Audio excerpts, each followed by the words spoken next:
Hey, how you going, man? Welcome in, welcome in. We're here with a new fortress. I told you I was thinking about kicking up a new one last time round. And not only is it a new fortress, it's a new world. And I remember, because I was just thinking about choosing a site where would it end up. I was looking about, we've got some evil and terrifying biomes. Look at this haunted glacier. Near elves, humans and goblins just out down here. Iron, silver and lead, very tempting. But I was thinking, we haven't done a look around in the world in a wee while. Before I choose a place, let's have a bit of a nosy. Just for us early birds. A little bit of silver and copper, nothing too amazing. Lots of stuff right along this river. That down there is tempting though. Ice, light aquifer, iron, silver and lead. Haunted? We have had people asking for haunted. Tempting. I did also see this little wee slurm across here. This sinister place. A little bit haunted too. The saltwater marsh. Doesn't have too much going on. Just a bit of silver, copper and zinc. A few trees and whatnot. Some goblins, humans and elves. But we haven't done ice in a while, huh? Should we make a bit of an icy fortress? That could be nice actually. Let's have a look-see down here. Look at all of this. All haunted. No other vegetation, nothing on the surface. We'll have to go off and live deep underground. Let's just make sure down here. I would like to have that as my parents live. So let's choose our origin civilization. The trampled glades, the torches of echoing down in the south. Roughly 2,900 people, 37 sites. The queen is Saxel, cold trusted. Go for Trush, hello. You officially take it back. We're here's? Not cute. No, we're here's a dangerous man. They caused a big ruckus. But let's get in over here, shall we? We could go for a little bit of forest. But I'm thinking we just go full haunted. We have a huge terrifying glacier just down here as well. Terrifying is pretty much Dwarf Fortress hard mode. But let's see, so we've got iron, silver and lead. We can get steel going, which will be good. We have a little bit of gold over there if we're interested. We have done a lot of gold for us though, huh? Good. Gold, silver and copper with no aquifer. Oh my goodness. We have a light aquifer wherever there's iron. But no aquifer.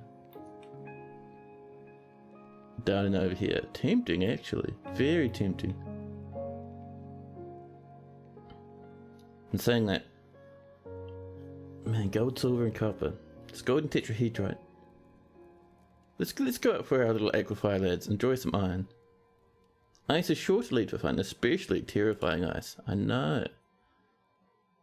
We'll set up like this, I think. Yeah. You have selected an area with a light aquifer. Water might need to be pumped out or carried away. You have selected an evil area. You may find very unpleasant environs here. We'll give it a go. I'll set enemies to hard. Leave economy at normal because I'm lazy. We'll go into custom settings and make sure to turn off our sweet buddies down here. Our cavern shenanigans. There we are. And I think that's it. I think we're ready to go. Do you hope for undead? Oh yeah. I hope we don't get a resurrecting biome. Those can get a bit freaky. But we can manage it. Now, where's my coffee?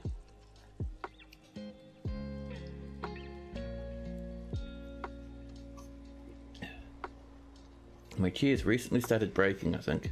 It's leaning further and further back every time I sit in it. A dwarven outpost. You have arrived.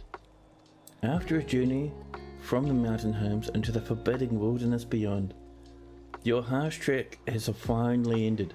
Your party of 7 is to make an outpost for the glory of all of Lita Sadek. There are almost no supplies left after this harsh trek across the ice. But with stout labour comes sustenance, whether by bolt, plough or hook. Provide for your dwarves. You're expecting a supply caravan just before winter entombs you. It's winter now, it's very chilly. But however, it is technically spring now, just enough time to delve secure lodgings ere the polar bears get hungry. A new chapter of Dwarven history begins here at this place. Cam Bomrick. Tiredwhips. Strike the earth. So let's have a nosy, shall we? So our dwarves are sitting here at the edge of a icy hill. A glacial upward slope. And there is snow as far as the eye can see. Absolutely blinding for our poor old dwarves. And these hills actually go up a wee bit, huh? Interesting. It's not going to be too much up here for us, apart from retina damage. So, let's start making our way downstairs, shall we? Where are we going to dig in? I reckon over here would be nice. Look at this. Just like it's been set aside just for us. So, let's start digging in.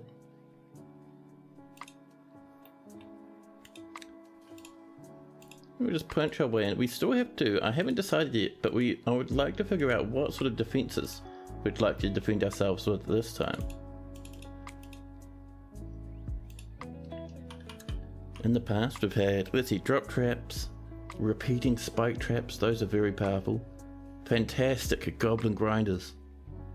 We could get a few goblin grinders if we so desired. We have all sorts of choices.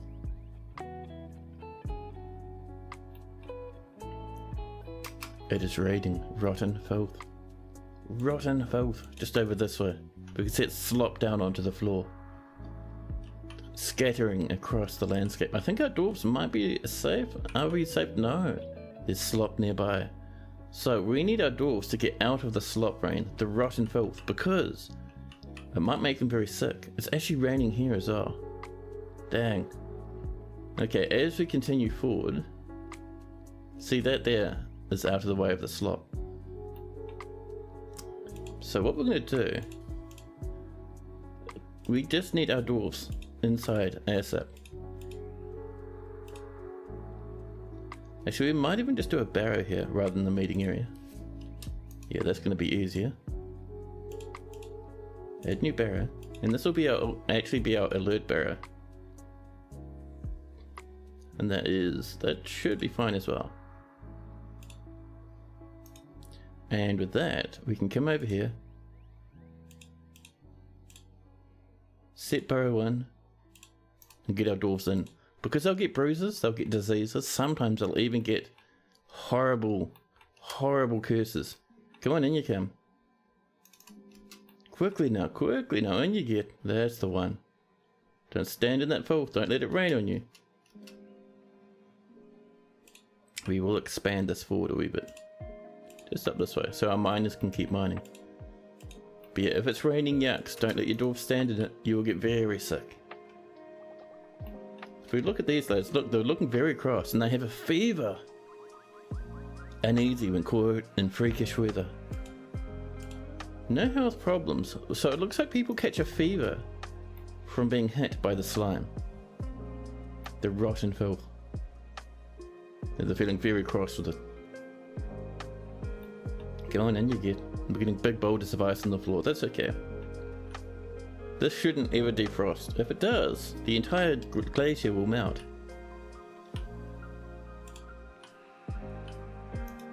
Well, what we can do is we're going to get our second miner coming up. There we go. Our miner can't continue because it's full to the slop outside. However, oh, it's still raining. That means it's too dangerous for us to go outside. Slime rain. Your best defense is to lock invaders outside. They'll all catch a savage fever that way. Brilliant. It's a good idea. There we go. One thing we need to do, because we can't do any farming up here, and it's not going to be safe enough for us to do any hunting or anything like that. We need to get down into the cabins and squirrel ourselves away. The weather has cleared. Good, we can clear that alert. The doors are going up just to remove this. Oh, people are rushing about. Oh crap. Ice wolf corpses. Ice wolf corpses have arrived. These things are heavily rotted. Very disgusting. A fierce creature from the evil, snowy wilds that has white fur and a piercing howl. Undead ice wolves attacking the fortress. We sound the alert again. Everyone who can get inside should get inside. This fortress might collapse already. And everyone comes back in again. This also means we're gonna need to put everyone into a military real quick to deal with these ice wolves. Militia commander. We'll give it to this woodworker. No uniform. We need our dwarfs to be able to attack very quickly.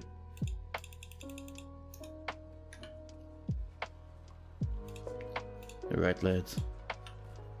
Kill this monster. Yeah, get him.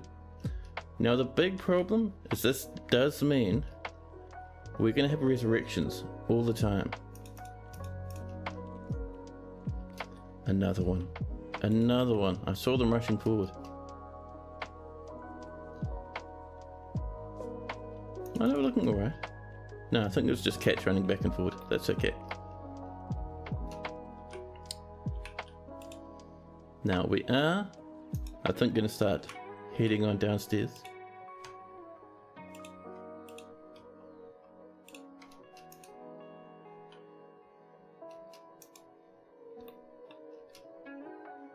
Oh, we're still fighting. Who are we fighting? Oh, the miners are sending. Oh no, the miner has a broken spine. Life is getting worse for our dwarfs. And this lad looks extremely pale. Are you doing alright, buddy? There we go, we're mining through. Clearing up the last of this stuff. Now, are there any more? Okay. There are ice wolf corpses. One even has a fancy name. Tick Incense. Seriously injured and very dangerous.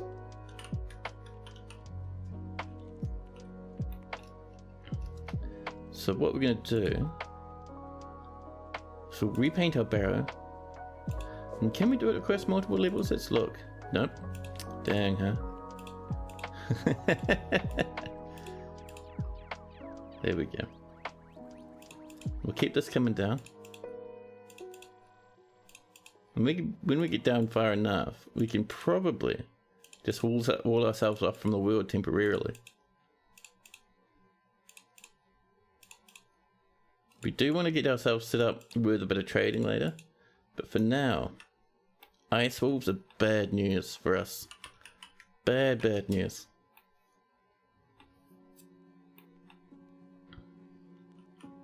There we go, we're mining through this stuff.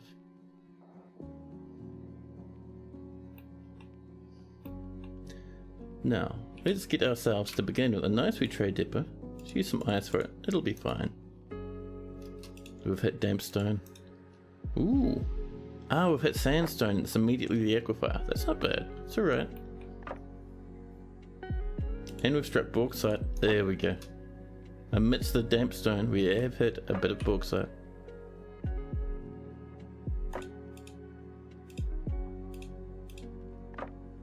There we go. And we'll just start punching through that aquifer bit by bit.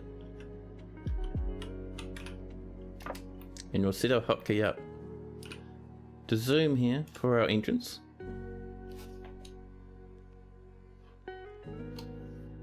Oh, we've lost someone. Do you see that? Who died? We have 6 population. And we've struck some galena. We have a miner, a mason, our militia commander / woodcutter, a stonecrafter, a fisher dwarf, expedition leader. Our plant is dead. The 7th dwarf has passed away. Striking lots of galena, which is very nice. However, that's all damp, so it's less nice. It's more of a thing we have to smooth and move past. So I wonder where that beast is. Is that ice going to melt, or are we in a permanently frozen biome? We are in a glacier. Look at that, we have snow-covered glacial upward slopes. It's fine, he'll be right back. Actually, you're right, and I don't know where he is, which is completely terrifying. Oh, look at that disgusting slime and filth all over the place. So those ice wolves are still up here. Thankfully they're leaving us alone. Good luck. Yeah, one of the viewers last time asked for us to be an evil biome this time around, just for fun.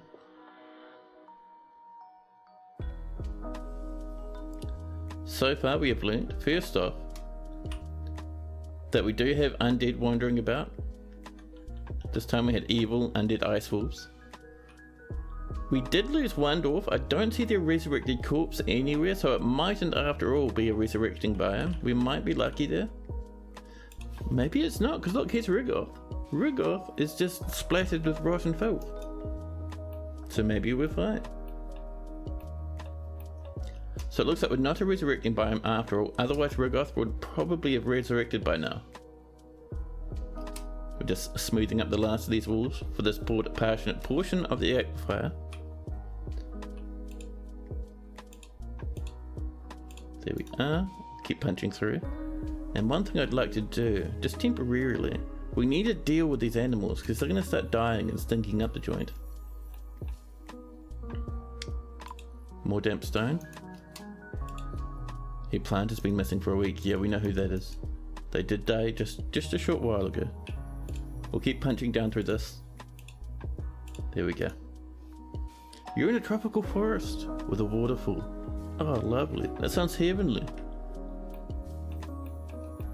We're going to make our own waterfall. We just have to dig down a bit further. There we go. And we've struck some more galena. And galena gets us silver. Ooh, raw pure silver. And lead. I thought I was missing something there. There we go, we'll smooth that up. Yeah, but plenty of food and drink for now. Suicidal lungfish that leave their corpses in your fort entrance. Yeah, they like to roam about and get next to cats. And the cats love lungfish. More than anything, they give them powerful hugs.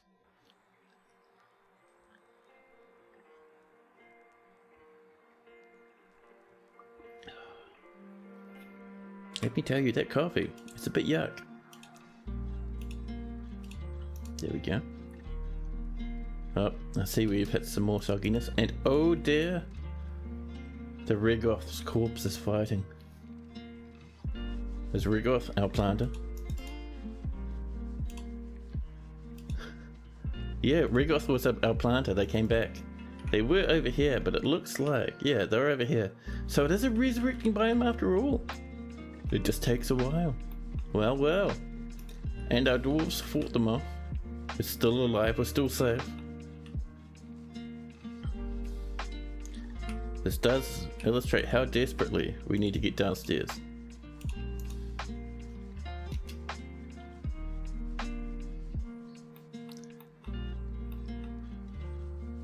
Name was taken, would like a dwarf. Yeah man, of course. You can have a dwarf. We're in a haunted biome though, so be very careful. And we still have the ice wolves. What sort of dwarf would you like? You're already loving this fort, not gonna lie. Oh yeah. Okay, so we need to keep smoothing. Oh, this is definitely all damp still. Alright. How about a farmer? Well, you see, our farmer did just die. We had one farmer. Our farmer was chewed on by undead ice wolves, who are currently roaming about. They were up here a while ago. Where'd you go? Oh, they're over here now. And then our farmer ended up becoming this corpse that this baby calf is standing on top of. Because they came back to life and attacked us. We fought them off. Our dwarves are getting very thirsty. Okay, so we are going to clear civilian alert just to let them go out and get that food. We're going to set up a everything stockpile right on in here. Absolutely everything. Go dwarves, get that stuff right now. This is also marked for being removed.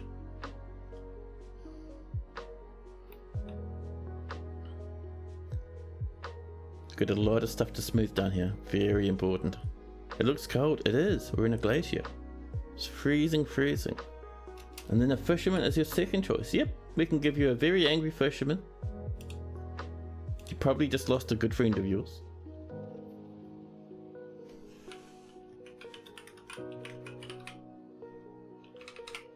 There we go. Name was taken. Somewhat injured after fighting for your life against ice wolves and friendly corpses.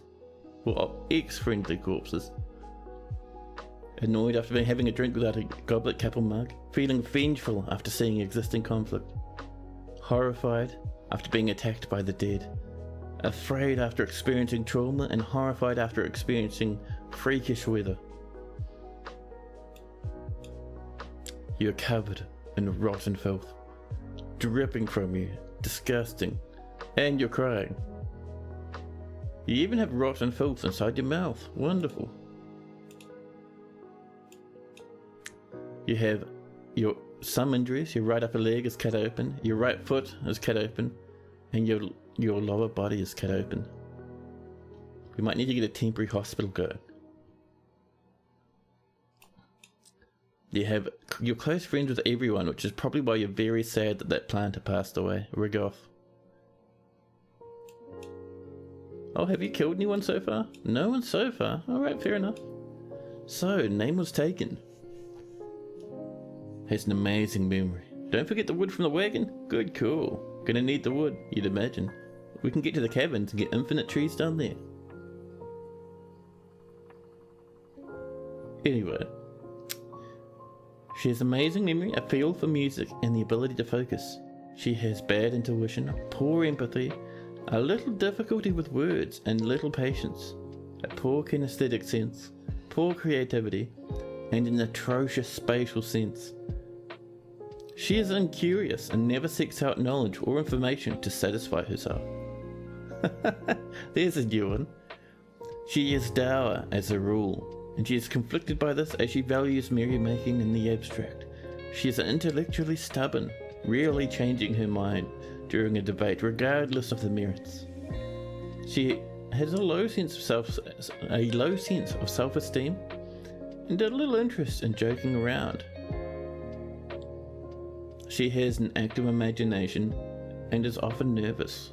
She is somewhat quarrelsome, and she's conflicted by this because she values a friendship.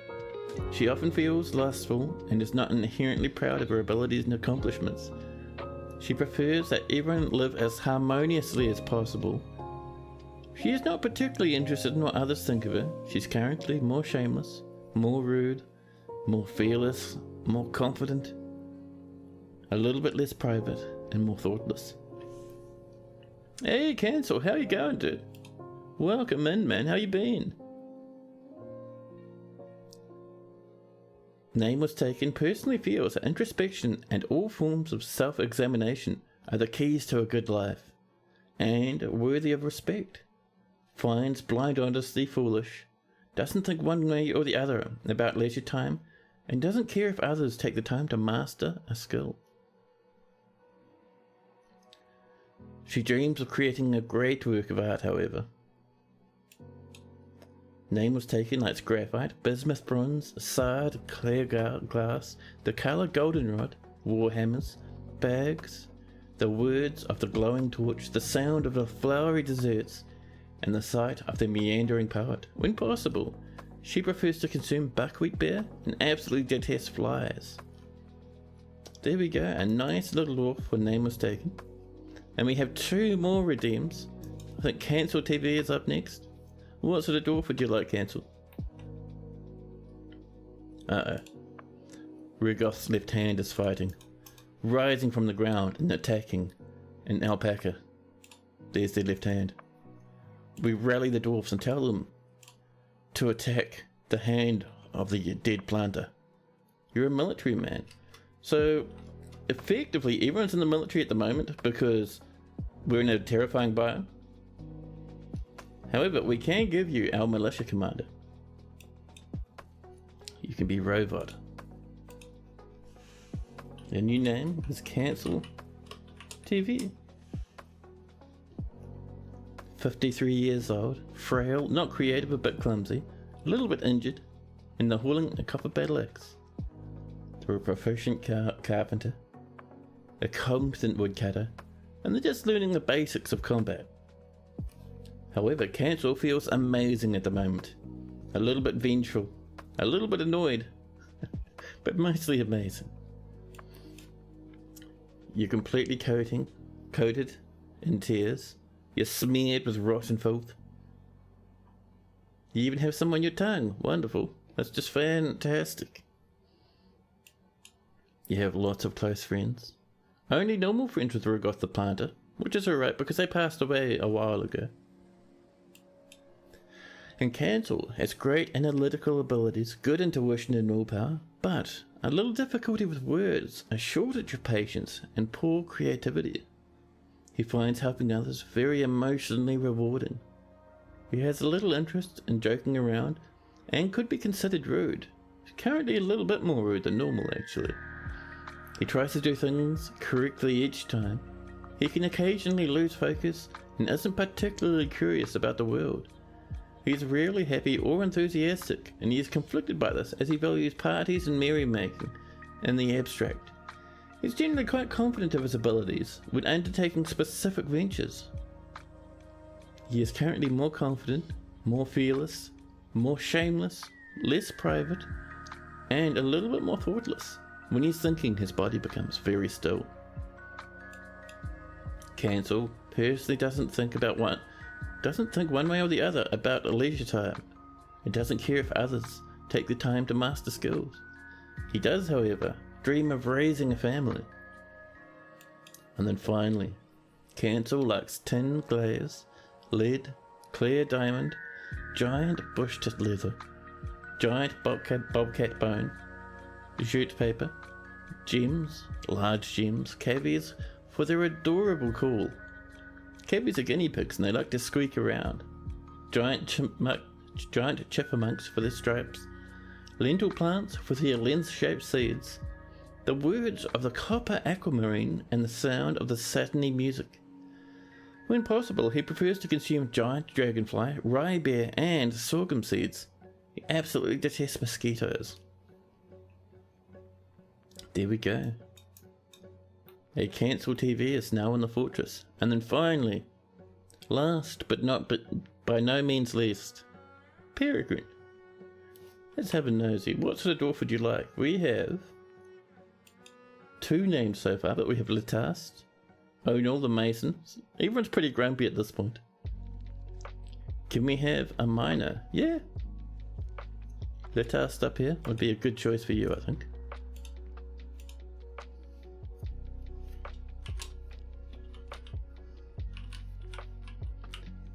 Let's see, is it HBG?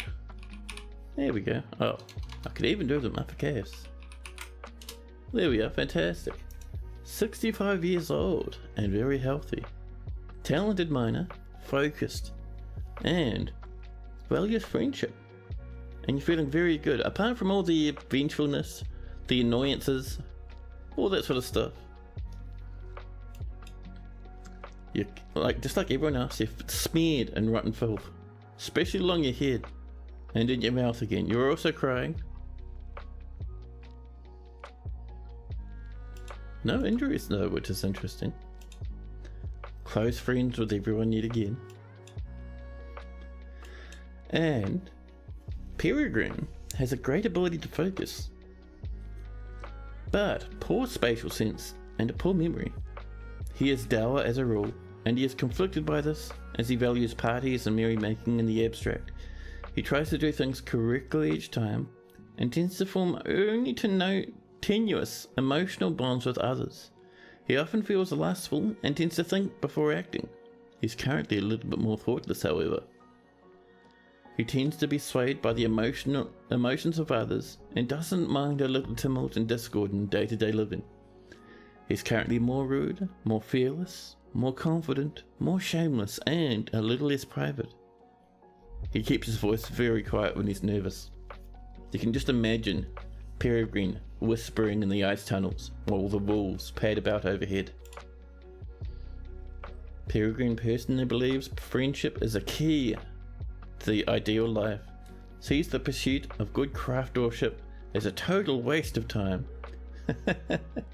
sees the denial of impulses as a vain and foolish pursuit, doesn't particularly value loyalty, and doesn't see the attainment of knowledge as important.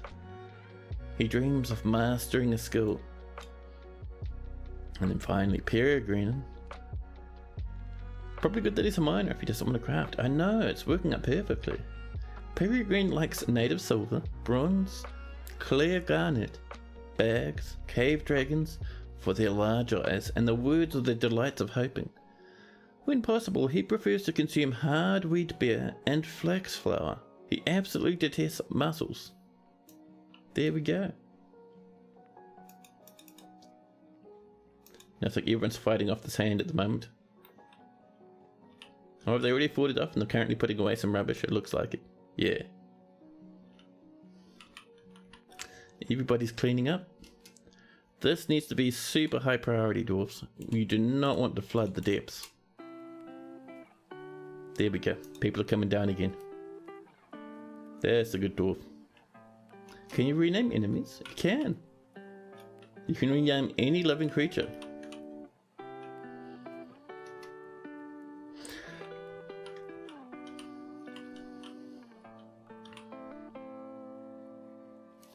We just wanted to smooth this up because we really don't want this to flood. It'd be absolutely upsetting if that happened. There we go. Oh. Their right hand has come back in action. Fighting again. And immediately, name was taken. Mangles it. Destroying the thing. Oh, miasma. That's going to make our dwarves extra happy. There we go. That's been disassembled. And people are already popping away the drinks. You would like the undead wolf with a fancy name. Are they still on the map? Nope, they're gone.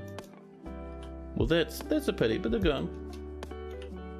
Even though you claim that wolf, they might just walk off the map anyway and like lose their name. People are just treating rotten filth all over the place.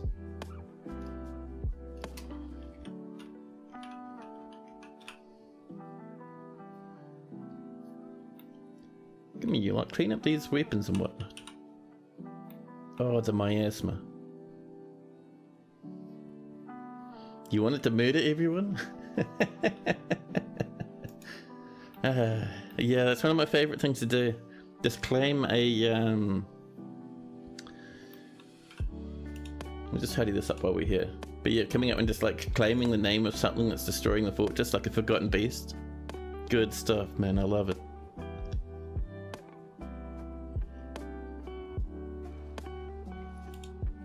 An ice wolf.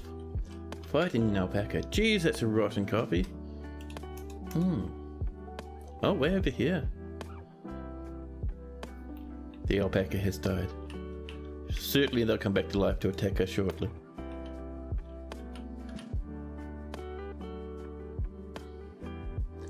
Alright, and how are we doing out here? Once we got this sorted, we are going to pop everyone back in a barrow again. Don't just drink out here, man. That's one. Pop it away, huh? And this slowly but surely evaporating. Are we out of space up here? We are, from the looks of things. Yeah, we 100% are. Alright. So what we're going to do is we are going to have a new barrow. And it's going to be up like this. And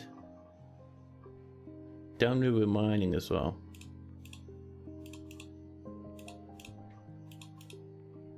And this is just going to be our nice everyday let's hang out barrow. We'll call it. Inside. Because we would like our dwarves to stay inside if possible. And we will assign everybody to the inside barrow. Is there a way to keep mining designations on damp stone and vanilla? Well, only DFAC. Only DFAC. There's no way to do it normally. You just have to keep reapplying it. Oh, it's raining. Alright. We're actually going to activate the civilian alert to force people back inside. Alright, let's get down another level. Oh, we may as well set that back to 4s, I think. There we go. If everything is highest priority, nothing is. Come on, in you come, dwarfs. No more messing around out there. Ignore the animals. That's one, buddy, in you get. Don't get covered in that slime now, it'll make you sick.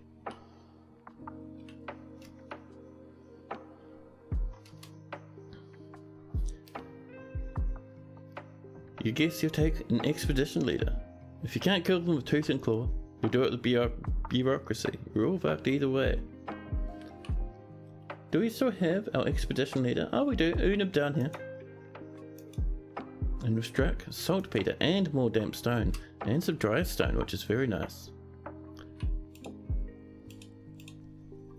That water is just coming from those lads, so it's alright, we can ignore that. Yeah, look at this. A bit of bauxite as well.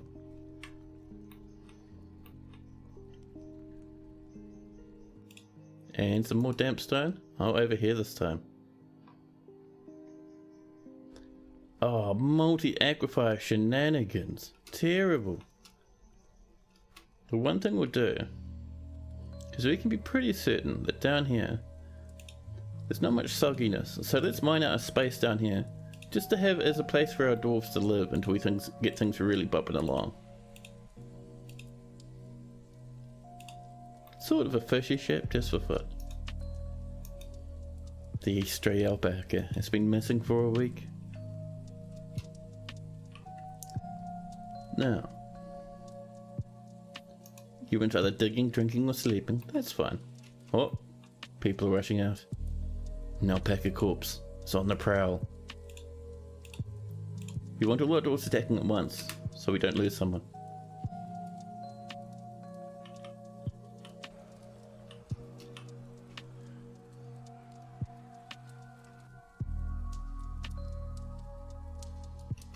Yeah, we're fixing it up slowly but surely.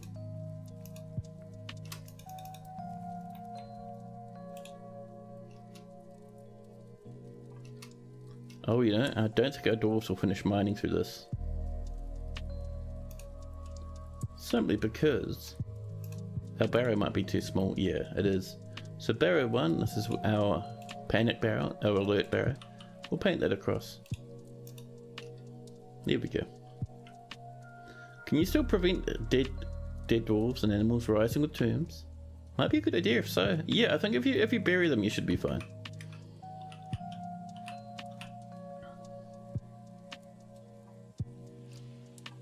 And one thing we're going to do, just over here,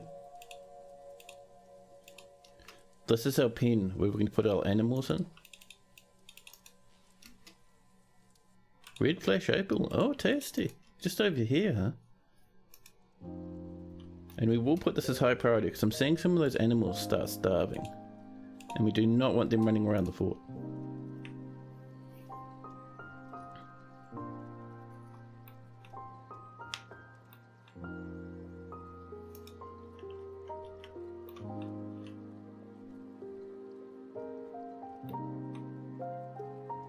Bit of galena floating around.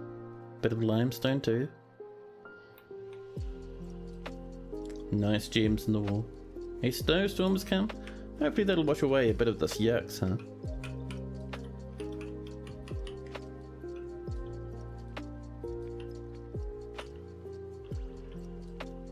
Now, how are we doing with this? It's coming, there we go. Cage them and release them on your enemies. Your own ever-growing army. Don't even need to pay them. But then we have to like worry about caging them and uncaging them and moving them about. It's just easier to pop them in here, bop in some animals, and then maul it off.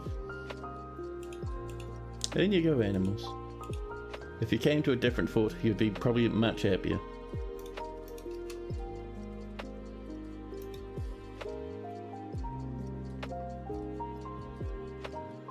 I think that's everyone. It is cool. So in here we're going to seal this up using a bit of ice, just to make sure our dwarves won't wander inside. There we go. Now we don't have to worry about the hungry animals. They could die and turn into zombies as much as they'd like. Not going to butcher them for food? Not at the moment. It's tempting. You would get free food, but remember, all the remnants from the butchered animals would turn into undead creatures. So there'd be camel hair, different hooves, eyeballs, all sorts of yucks crawling about the fortress that would need to fight.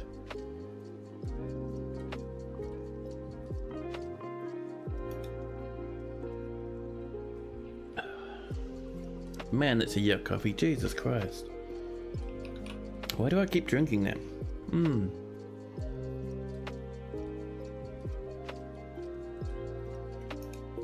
gonna have to tip that out later on. That's fully 100% disgusting. Free combat training. Oh, these dwarves will be getting plenty of combat training just from the invading undead monsters. For the minute, let's get our stoneworker coming in. Just a temporary one, just to get us rolling.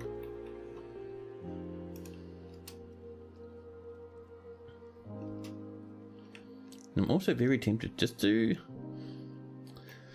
maybe put in, up here, a little bit of a wall, using some ice, and then we could put some doors in. Oh, we need to hotkey this as well.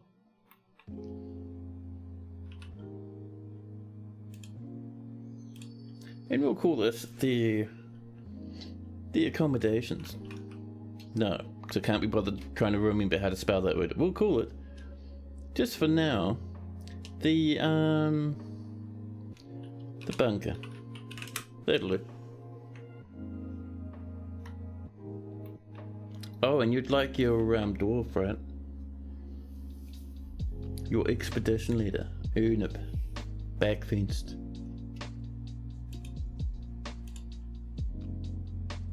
Hey, Sexual, hello.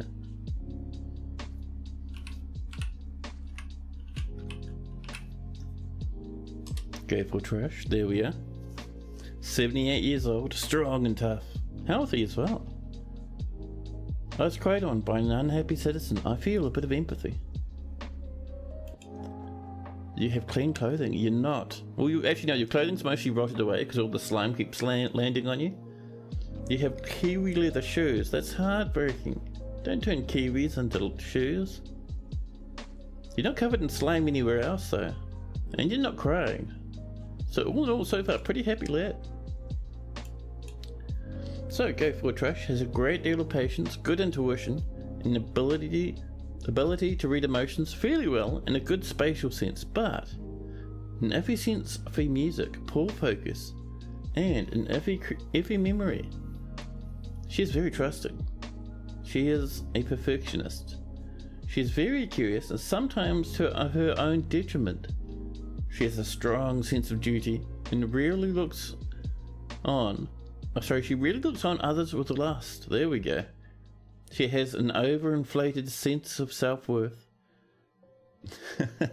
She strongly prefers discussion of ideas and abstract concepts over handling specific practical issues. She doesn't mind a little tumult and discord in day-to-day living. She is quick to form negative views about things and tends not to reveal personal information. I thought she was going to not hold on to personal grievances, but no. She tends to be a little wasteful when working on projects, and she tends to ask for others for help with difficult decisions. She's not particularly interested in what others think of her, and occasionally overindulges. She tries to keep her things orderly, and she tenses up when she's nervous. Go For Trash personally doesn't particularly value loyalty, doesn't see the attainment of knowledge as important, and doesn't care if others take on the time to master skills. She dreams of creating a masterwork herself someday. Go For Trash likes native copper, iron, jasper opal, hippo leather, pigtail fabric, the colour mauve taupe, maces, loincloths, crowns and coins, dogs for their loyalty, monsters of shadow for their macabre ways, the sound of the flowery deserts, and the sight of the meandering poet. When possible, she prefers to consume black mamba, yellow bullhead, and a single grain wheat beer. She absolutely detests bats. And there we go.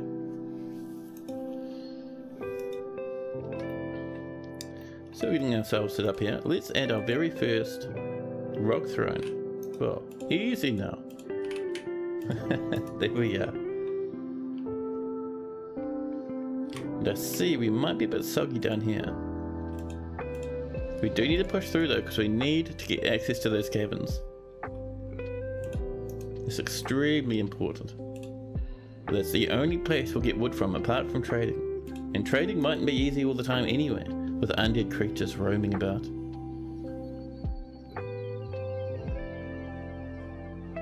I almost had a drink of coffee. That coffee is yuck and I don't like it. And we're smoothing, cleaning up this place. Now over here, I think we've made our throne. We have a sandstone one, perfect. So, we're going to have 2 offices. There we are.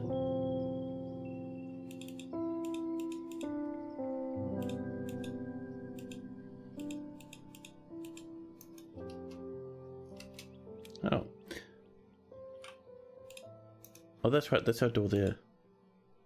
There we go. So, haunted, evil, and dead biome? That's the one.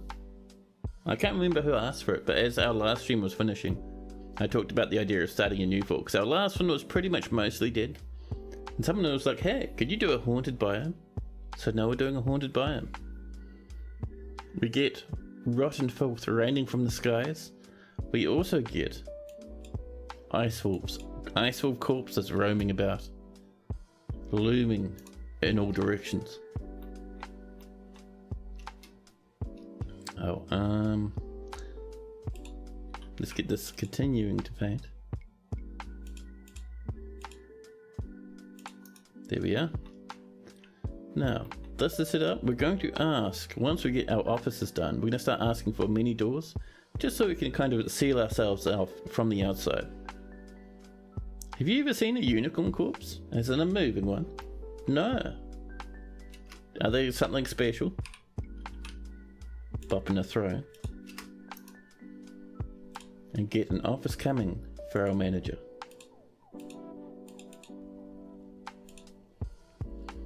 And Ninja Nobility. There we go. Powerful yawn. I'm going to have to go off and snag a coffee shortly, I think. It's a pity to do it soon after I started, but there's something rotten with my current coffee. Something foul and disgusting. We now have a manager. Careful trash. There we go.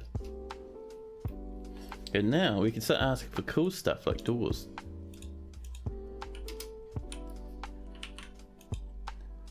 Ten of those, and we've struck a more red flash opal on our mining adventures.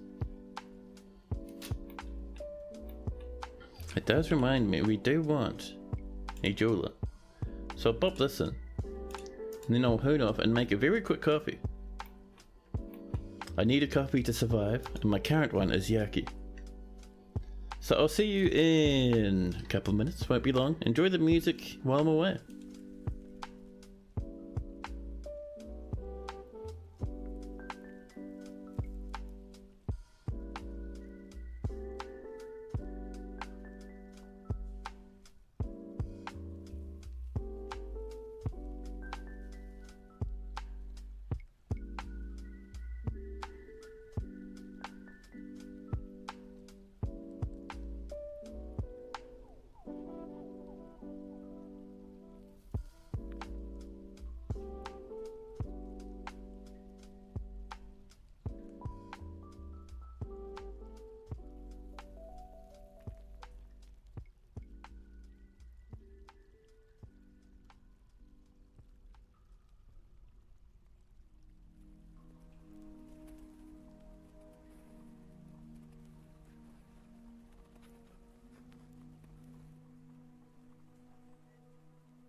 Alrighty, sorry about that. Yeah, I think the milk has gone off. It shouldn't be going off for, I think, another... What, 2 more days? Milk should be fine, but no. Not that milk. That milk is too hateful. Now, with this underway, and our doors slowly but surely happening, let's have a look at our gems.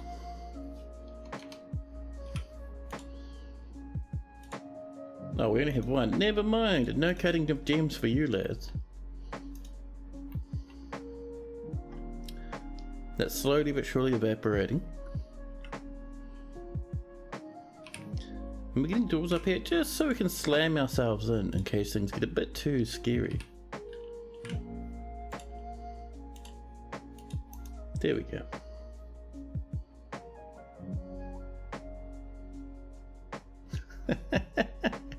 Having to move in 600 portions with mangled feet and teeth. There we go, that'll keep us safe from the horrors outside. And it also means we can now lock the limestone doors and just clear the alert. And we might pause that inside barrow for the time being. We'll set it up properly later on, but for now we'll just pause it. However, I see it's early summer.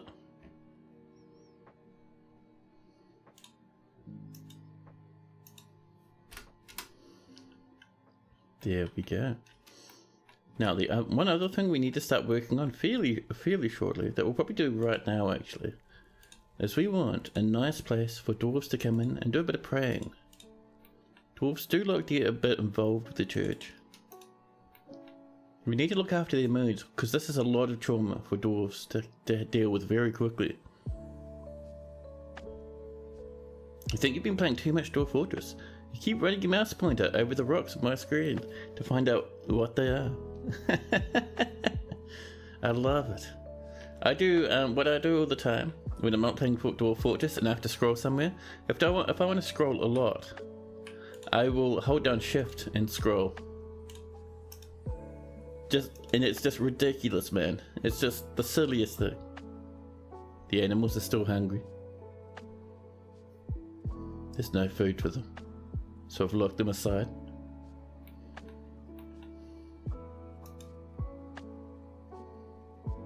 Here we go, we're mining away.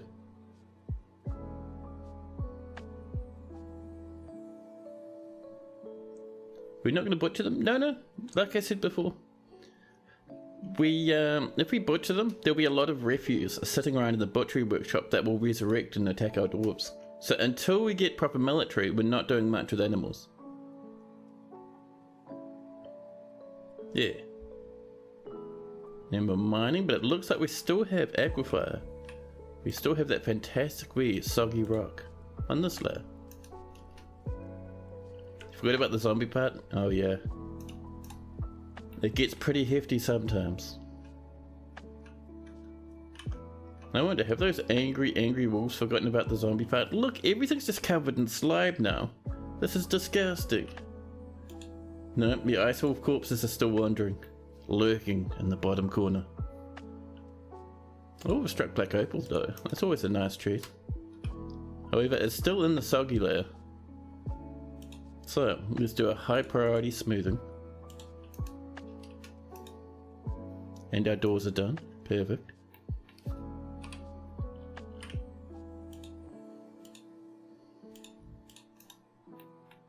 And we'll also probably go for just a handful of maybe some thrones, some rock thrones.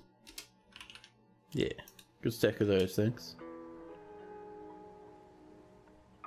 There we are. Our dwarves are off smoothing at the moment. Hey, Jitterbug, hello.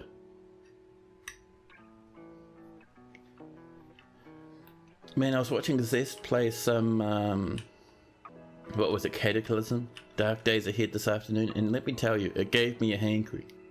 A hankering and a half to get in some old Cataclysm. These dwarves are off smoothing, which is just fantastic for us. Now we do have to keep an eye out because we are around about due for our very first migration wave. And if we're unlucky, they're gonna run slap right into some hungry wolves. A snowstorm has come. But if we're lucky, they'll turn up on this other side. No matter what, we're gonna send out some lads, our entire forces, to try and defend them. A lot of our dwarves have nothing to do, so what we'll do, so we're gonna create up here a place for dwarves to pray, so they can meet a little bit more of their needs. So a new temple, no specific deity, the heart of night, down here in the depths of Tiredwhips. Now dwarves can pray. And in they rush. Oh my goodness, they're so excited. Was that a ghost I saw? No, it doesn't look like it.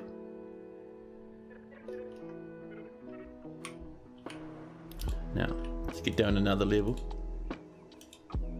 Slowly but surely working through this. Oh, there's rotten filth in our staircase.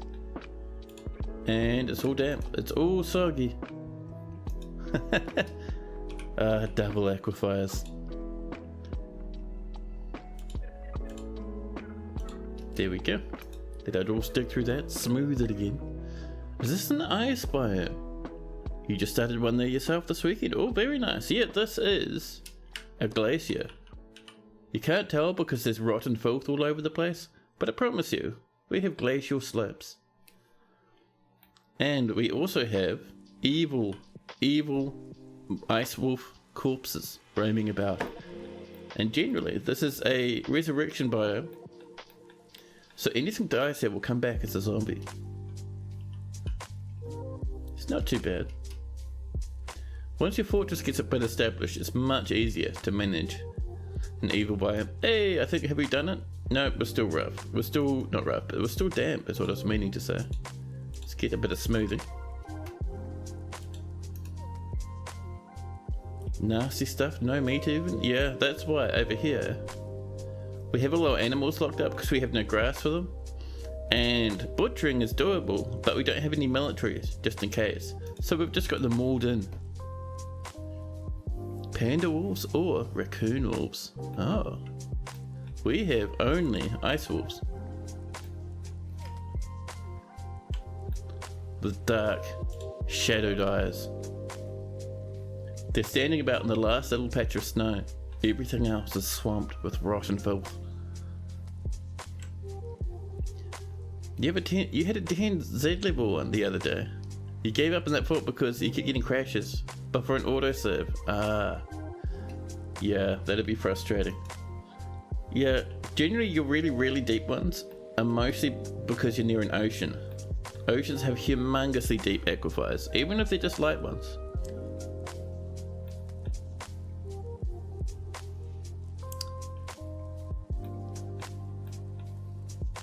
It was not near the ocean. Oh, you just had bad luck. Well, that's frustrating.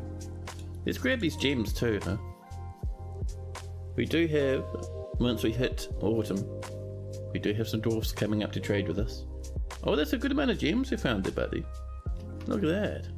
Not bad. Let's do ourselves a bit of the old gem cutting. Cut gems, and we'll say these lads, there's only 6 of them. So that's how much we'll do. Oh, the 2 humped camel corpses fighting the billy goat, the horse, and the bull calf over here. That's why we locked them up. And our thrones are done. I'm seeing we got enough drinking food, so we're doing alright. Good to keep an eye on that because we're still not at the farms just yet. We're waiting for that to evaporate. Let's get some thrones just along his edges, I think. And 1, 2, 3. We're going to also ask for some rock tables. There we go.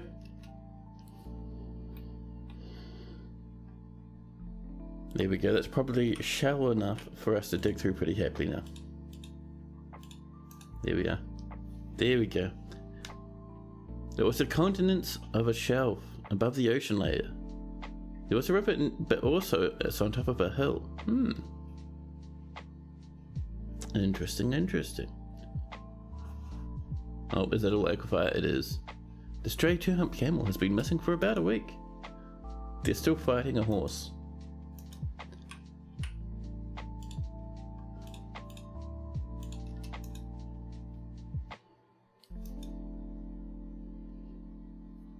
There we go. The dwarfs are working away. And we'll do a bit of smoothing. Wonder how deep this goes. Now it looks like people are working on some tables. Tables are good, they'll give our dwarves happier thoughts. Although they'll stop them from having bad thoughts, from not having tables to eat at.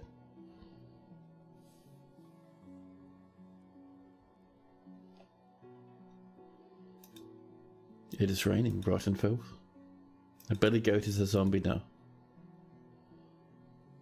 You've had some shockingly deep light aquifers in recent runs. Right down to the first cabin sometimes. Oh, yes. Hate that when that happens. And hello, Anthoric. How are you going? There we go. We've done some red flash opals. This is smoothed up and dry enough for now.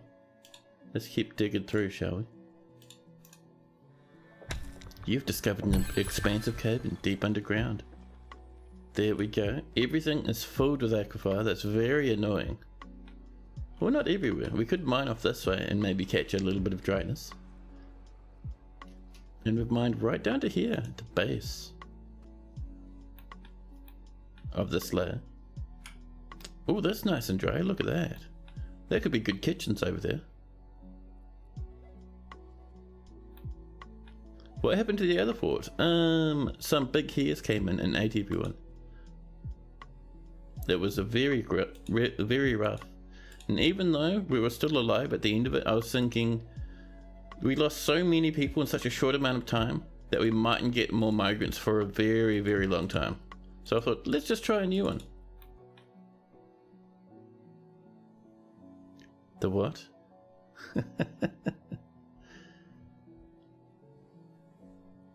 You're currently digging some farming space in the topmost layer of your aquifer.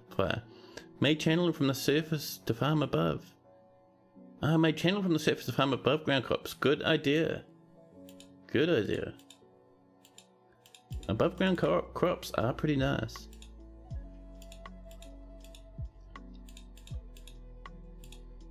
So this will be a space for our kitchens and our breweries and food storage.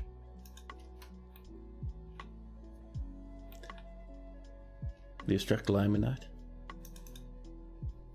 Random animals are still fighting. We need to think about walling this off. There's 2 Z levels high.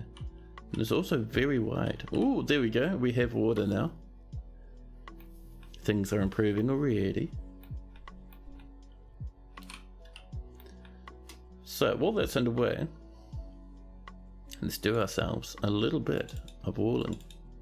Just along these edges here, you see. Just we want to seal ourselves out for the most part, not entirely, just for the most part, from the caverns. Oh. Cave swallowmen, spearmen are down here. Rushing about. And I'm seeing blowgunners, and they'll be shooting darts as well. Nearby, a bronze blowgun, where they've been fighting a giant cave toad. Be careful now, they'll kill you. Oh, you're just hanging out? Oh, you're cleaning. Buddy, don't do it. Don't let them see you. Are they not fighting you? No. Well, that's handy.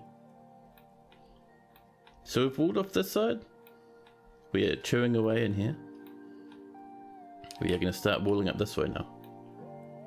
So I'm thinking probably up like this for now. I know it means we can't mess around with that stuff down there, but for the beginning parts of this fortress, just until we get ourselves sorted, we do want to be a little bit, the smallest amount careful. There we go. We will be open to this big pond here, but that's okay. It's fine.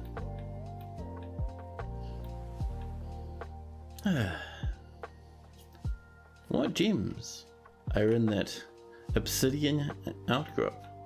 Let's have a little obsidian pocket. So we have, aside from obsidian, which itself is quite nice, we have red diamonds, more red diamonds, clear diamonds, and emerald clusters. There might also be an absolutely unimaginably horrific beast in there, so we're being a wee bit careful about not mining that straight away. But yeah, this is a good amount of space to farm, and when we get animals in with migrants, we'll pop them down here. There's our rock tables.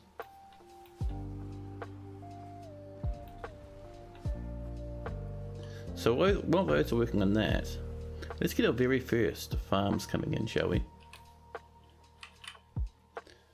And we'll get a bit of this, and a bit of this. We'll just do 2 farms, we don't want our dwarves overworking themselves. There's only 6 lads. And we don't know how long it's going to be before we get more. Not going to be the starting diet animals down there, or are they already deadified? Well, we can see. I think the horse is possibly alive at the moment. The two-humped camel corpse kicks the horse in the head with his right front foot, bruising the muscle, twisting the neck and breaking apart the hair and bruising the fat. The animals are very upset with each other.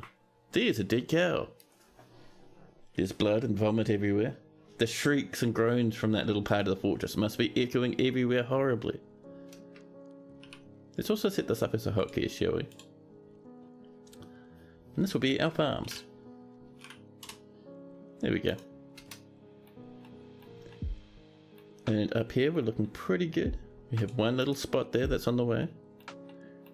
And that should be quite nice. We only have to worry about forgotten beasts. They'll swim through this and attack us very quickly. But they won't happen, probably not for the first couple of years, I don't think. And our farms, we'll start off with some cave wheat and some plum helmets. This is coming along. People are mining. We're getting siltstone, mudstone, and I'm seeing down here some limonite, which we can actually smelt into iron. You have a dwarf in your current fort who likes cavies for their cute calls. The dwarf must be protected at all costs. You know we have a dwarf in this fort that likes cavies for their cute calls. Look at this lad flapping around in a circle down there.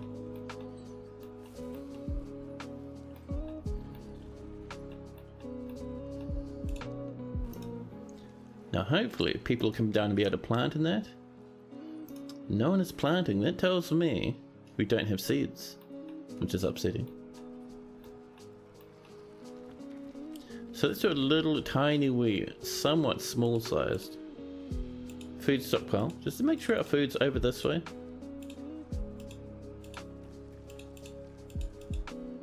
There we go. And we'll say food of all kinds can go in here. And then we can get a still, just the one for now. And a kitchen. There we are. And then up this way with this old thing, we can say this stockpile, no more food stuff in here. Other stuff can come in here, that's fine, just no more food. So let's see, food, none. There we go, nice and easy. You love cabbage for their cute calls and for existing in general. I know, they're pretty cute things.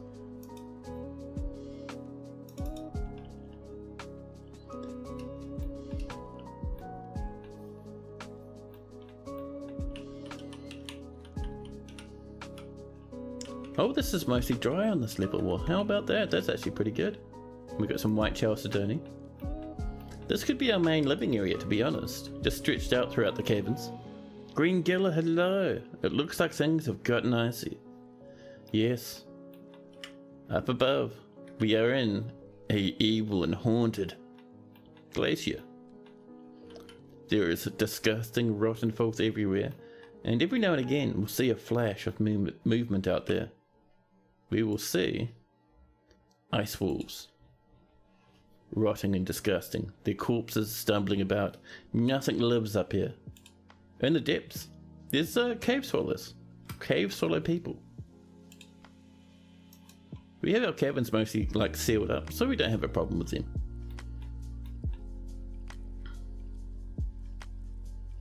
No one's working on these, how come?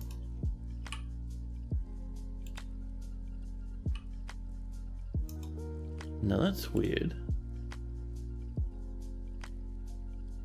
We might remove this one for now.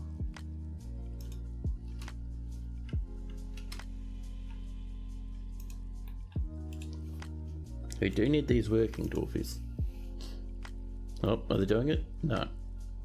They're bringing down some drinks. Oh, I have a sneeze building up in my nose. I forgot to take antihistamines, man.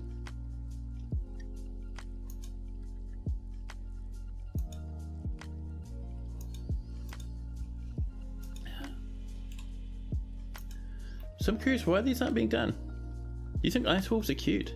Cuter than weird bunnies, at least. They are pretty cute, but what about undead ones? Ones that just don't die?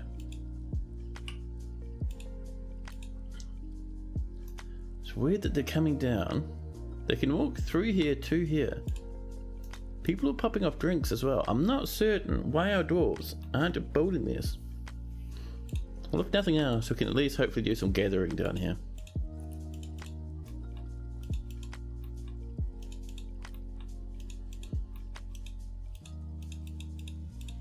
There we go. Oh dear. Look at that. Migrants. Migrants. Migrants, don't hang out at the edge of the map. How many are there? Just the 3? That's fine. We'll come up here and we'll unlock one door. We will bop the civilian alert. Quickly now, migrants. In you come. That's the one. Don't get stuck fighting the zombies. Oh, it's 14. Jeez, that's not bad.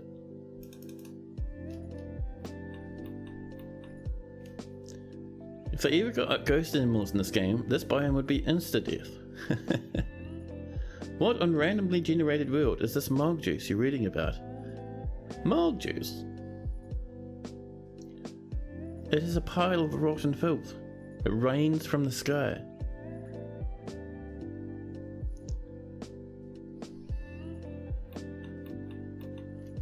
In you come, there's the one. In they pop. Nice and quickly, they're dwarfs. I think there's no one left outside.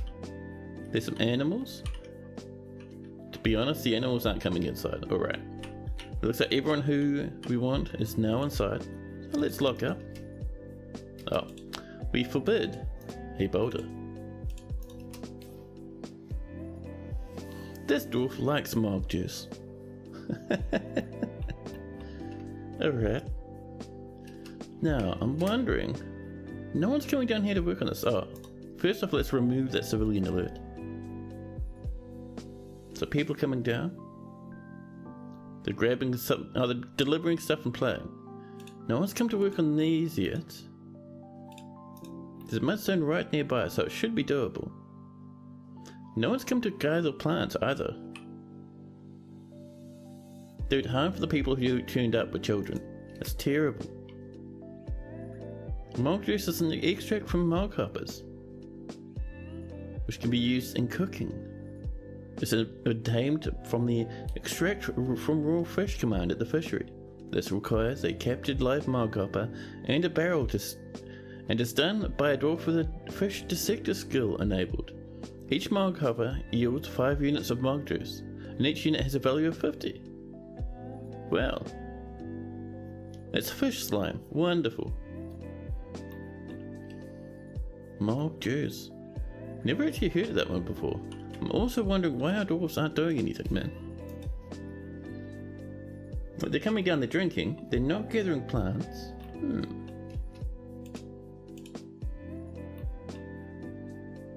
Fresh, freezed, squished fish juice? Fish squish juice. Fantastic. Wonderful even. Now, I wonder, do we have... So people are hanging out for the most part, people are eating. Let's bring up the airpack and just bring up the control panel. I wonder, do we have some lads that are stuck?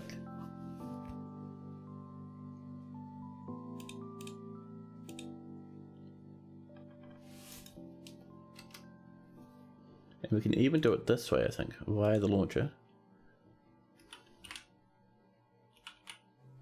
Fix general strike.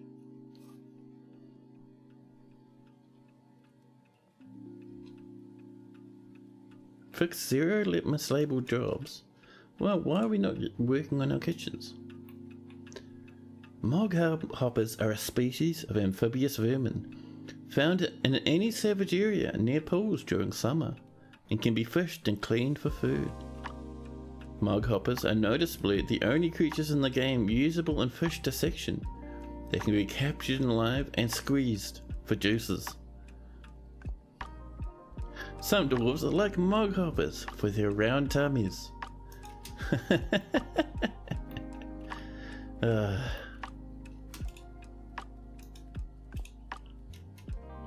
Let's see, why are we not working, dwarfies?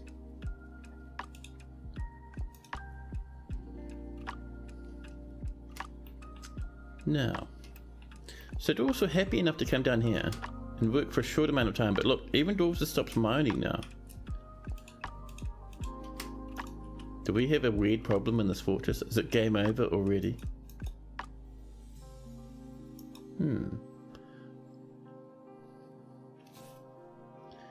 So getting monk juice sounds like a long production chain of specific complication because it sounds like cats will catch these.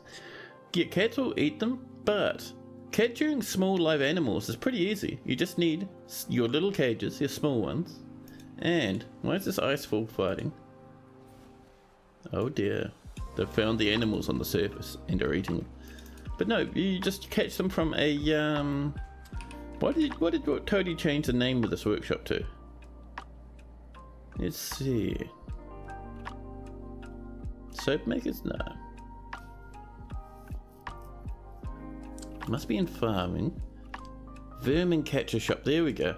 You just have a vermin capture shop with small cages and tell your dwarves to capture small live animals and they'll pop them in these cages. They're probably in church. Our dwarves? Yes, but they should also be going downstairs as well, and I'm not sure what's happened to make them stop.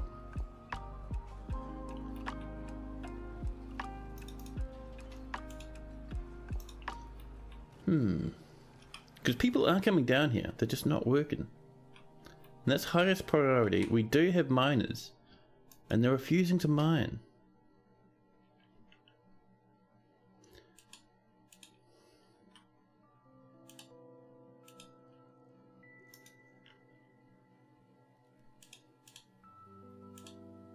Listen, don't make me turn off church there, dwarfs. No church allowed. Get out of here. Go on. Yeah, I can see you.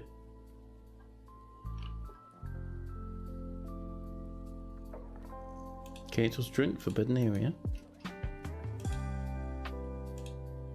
Now that's interesting because that's not enabled, right? It's not. Something's gone weird with this fortress. Something's gone strange and twisted. I mean, we do need to repaint this to include our kitchen area. But that shouldn't be what's causing us problems because our civilian alert is disabled.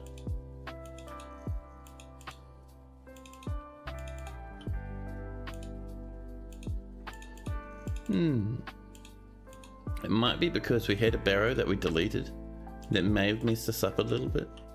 Maybe? I'm not 100% certain though.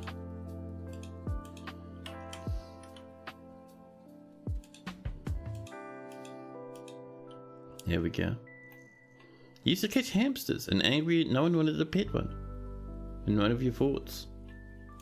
Yeah, dwarves will only grab an animal and have it as their pet if they actually like that type of animal.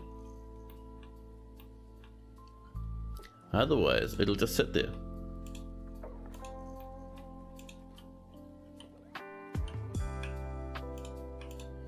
We'll just keep painting this up and over.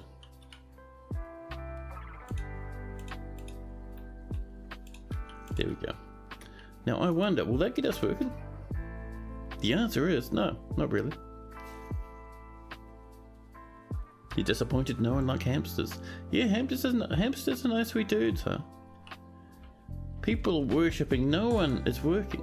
This fortress is gonna crumble because people just want to go on permanent holiday.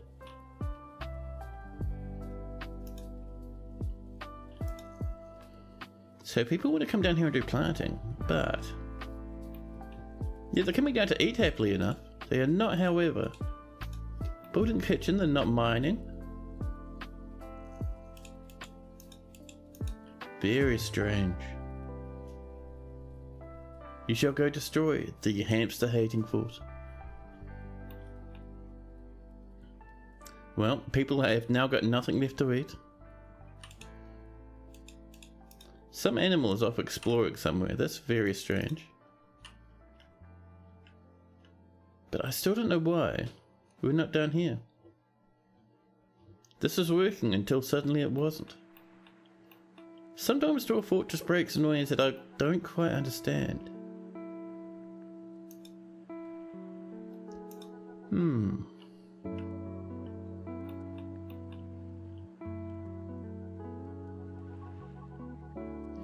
I mean, if worst comes to worst, we can always just delete the barrack completely. No barracks for anyone.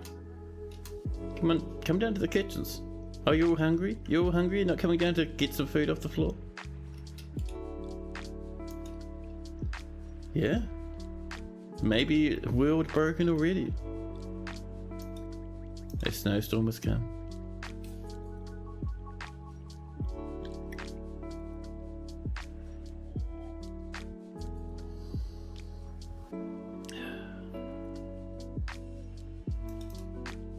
Dwarves, come down here and gather some plants, man.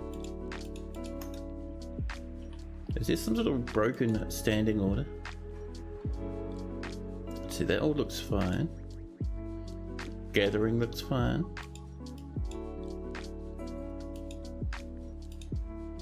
Yeah, we're looking fine, completely. It's like post-pandemic America. No one wants to work, so you get stuck in permanent overtime. Someone is gathering plants. Why? What was the big change? You want to work now because you're starving to death? Yeah, you're getting a bit hungry. And they started working on this. So pity there's no seeds now, dwarves. How did you get outside? How did you get outside? Wasn't that all walled off? It was all walled off. How'd you get outside though? What is this mystery? Somehow a dwarf climbed over the wall. Game broken. That's the one in Thoric.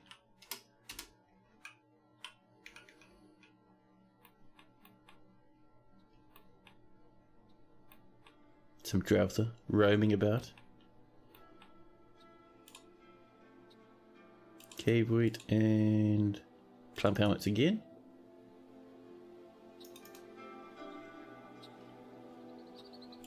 We have a little bit of plants, not much though.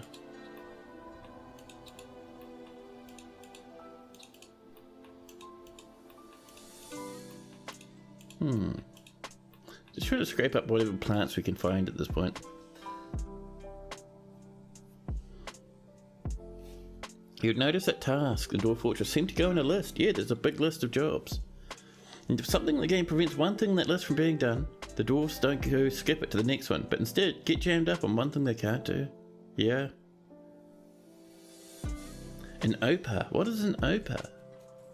I've never heard that before. Let's get some brewing going on. Oops. From plants. And we're going to say, if there is less... Oh, there's not many drinks. There's 5 drinks. Oh my goodness. We're going to set that to 200.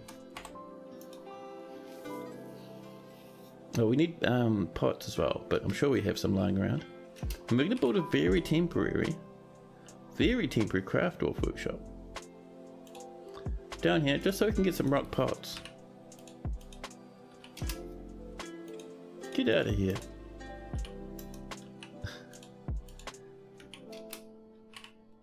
There we go. And we'll say if there's not many empty rock pots lying around, make some more. Nice and easy. No fish in the water. Apparently not. We don't. We do have a fisher dwarf. They're not fishing. Name was taken. They have too many other things to do apparently. There should be a little bit of fish in here though. Bit of the old cave fish from time to time. But that's alright. No, you're planting a seed. Are you doing it? You are. Our dwarves are getting back to work. It's like with artifact creation. If they can't find one thing, they sit in the workshop, telling you 4 things they need. Yeah, but you usually only have to slaughter 1 animal before they go off and get everything. An opah is a fish. A big open fish. Big ocean fish, rather. There we go. A rock pot order's coming along. Finally. People are planting. Drinks are still full of food. Are sitting at roughly 40. Let's pop a chair in here. And a couple of tables for our offices. And that is office number 2. Whoop. That should be a multi. There we go. And let's give that to... Oh, we don't have a bookkeeper yet. Congratulations, Stoneworker. You're our new counting lad. Bookkeeper, there we go. We even have a weaponsmith, which is interesting. Do you still need to designate fishing spots? You can do, but if you don't, they'll just fish anywhere. If you designate them, they'll prefer it.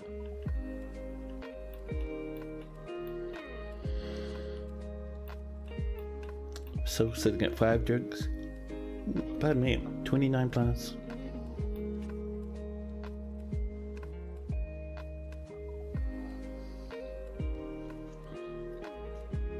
Opah. Genus Lamprey is also called the moonfish. Ah. Any of 2 species of large marine fish of the family Lampridae. 1 species, the Guttatus, is the only known fully warm-blooded fish. Dwarf Fortress plus internet equals school. Yeah. It's raining rotten filth once again. Drinks are gone. We're not brewing there, lads? You gonna brew some of our plants, turn them into alcohol maybe? Praying, hunting for small creature. Uh-oh. Oh, there's plants, but they're on the surface and no one can reach them. I see.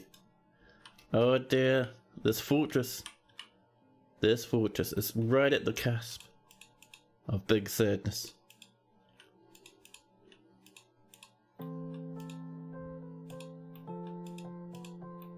We have a couple of things, but not much, man. And we can even go off and do fishing. Yeah, so basically as it says, citizens assigned to work in the fishing work detail will fish in this zone if it exists, otherwise they will fish everywhere.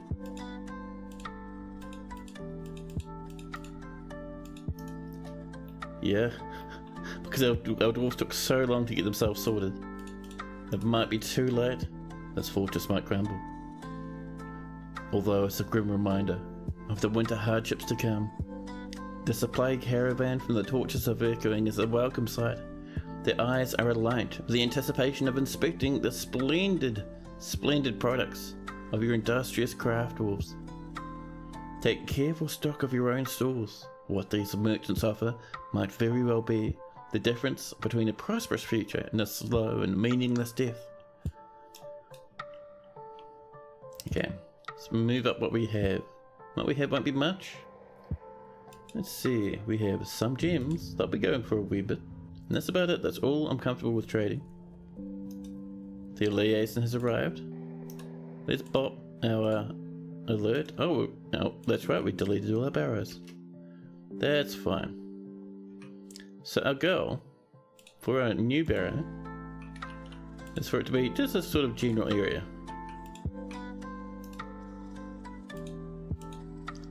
Barrow 3. Activated. Just to make sure our dwarves stay in, because we need to pop this to let the traders come in. We don't really want our lads rushing off to interact with the ice wolves.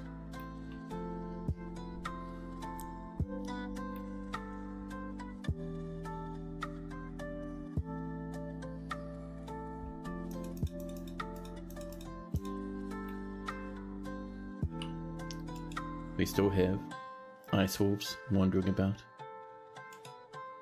All over the place. I think the traders are on their way though, if we're lucky. Oh, there's a zombie cow. A zombie bull actually. threatening to come into the fortress. And it's in, and it's charging our dwarves. We raise the military. Tell them to rush the beast. Where are these traders? Come on now. Over you come. We are being attacked by weird animals. Whoop. Nice wolf. Attacks this hammer dwarf. The hammer dwarf dispatches it easily.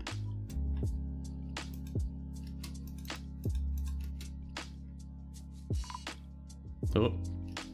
A recruit's been found dead. Oh dear. Oh dear. Double death now. Peregrine cancelled. Oh no. Oh no. Actually, I think cancel's fine. No, cancel's dead. Peregrine has lost some teeth. Onal's dead. The cow still fights on. Wish dots. The bull corpse. Silent Quite the Lich. Hello, hello. Welcome. How you going, man? These guys are in for disappointment. We can always say sides their goods and cannibalize them. No survivor means nobody will know. Blame the ice wolves. Yeah, this battle kettle has tuned up, and slowly but surely, killing dwarf after dwarf. We have 10 left. Are we gonna lose our fortress to an angry zombie cow? Nobility? We can't specify nobles. Why? The cow continues. Healthy 1-year-old. Cannot breathe. Smashed to oblivion. Covered in scar wounds. No teeth. Black eyes. You're alive? Yeah, I get that feeling sometimes, man. I hope things improve for you, buddy. So, our fort's doing so badly we can't actually assign nobles now. A diplomat could not complete a meeting and is left unhappy. Listen, we're currently collapsing. Our bone carver, dead. Sprinting down here trying to find the depths where they'd be safe. We clear the civilian alert. We still can't appoint nobles, so we can't get more military. This is so hefty, dude. Olath helm chance. Assume the position of expedition leader and the renowned leader. People are having the worst time of their life at the moment. We have 3 adults, 4, 5 children. However, we can assign a militia commander. The last of our adult dwarfs are going to rush the cow, trying to save our fortress. And there we go. Alright lads, good luck. The enemy is there. Run, child! Do not play on the steps or the zombie bull is nearby. Oh, a rattle. Someone else has died.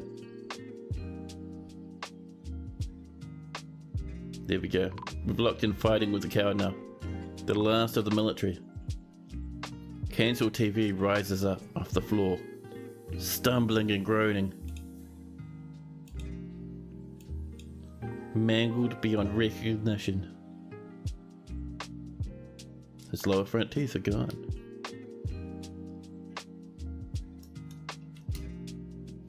The cow was attacking a child. The child fighting for its life. Name was taken. The Lance Round has assumed the position of expedition leader of the renowned letter. The children are fighting off against the cancelled TV zombie. Name was taken, still alive apparently. I have no idea where they are. Another death. You hope you make it back in time. Oh.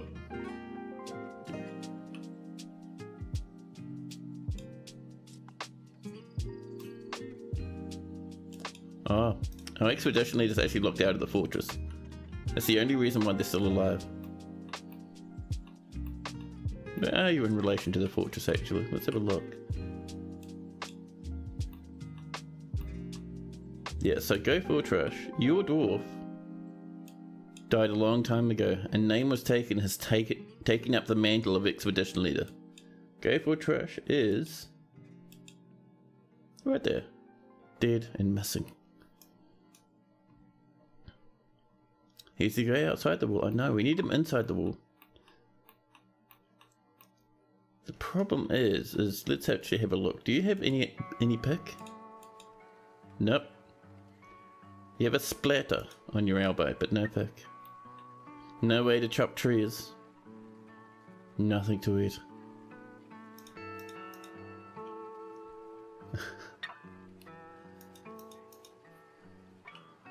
All that's left, his name was taken. And the entire fort, with all the food, all the goods, absolutely everything, is taken over by the zombies. Moaning and groaning, they stumble about, hunting down the last few cats. Could open the wall and just let those monsters kill the undead. So the problem is to open a wall, we need a pick. So if we come down and we go, let's open up this spot here. There's no pick, so our dwarf won't do it.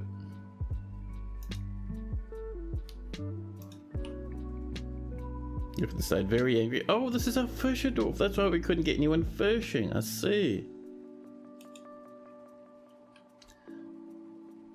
You are now a miner, just in case. No job, hungry and thirsty, roaming about. This cow, Swishdots the spiteful flare, has killed pretty much the whole fort just by themselves. Who ever thought of a cow being that powerful?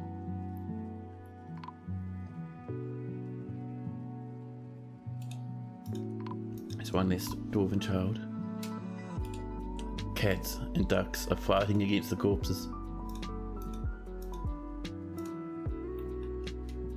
Thought they'd just deconstruct it. Yeah, they need the a pickaxe to do it for some reason. We can see all this stuff, even though it's marked to be deconstructed, no one's doing it. It is raining rotten filth once again. You look away for a second, and a mad cow undead finished us off. How? Well, you see, it's actual. A long time ago, we had some migrants who turned up just on this edge. And they were like, hey, we're stuck outside, and it's cold and freezing. It's raining rotten filth, and there's ice wolf zombies nearby. Please let us in. So we opened the door, and they ran in. But their animals didn't run as fast as the dwarves, and the animals got attacked and killed by the ice wolves. And the next time the traders turned up, that was the next time we decided to open the doors. So we opened them up again to let the traders come in. The traders made their way over, but they moved so very slow, and as we're slowly walking their way over down the hills towards the fortress, a bull, rotten and ripped to pieces, rises from the ground, mooing horribly, and stamps towards our fortress, rushing its way through, slipping in through the front door. And then the murders began, killing dwarf after dwarf, child after child, animal after animal, until name was taken, who got locked outside the fortress a long time ago, was the only survivor.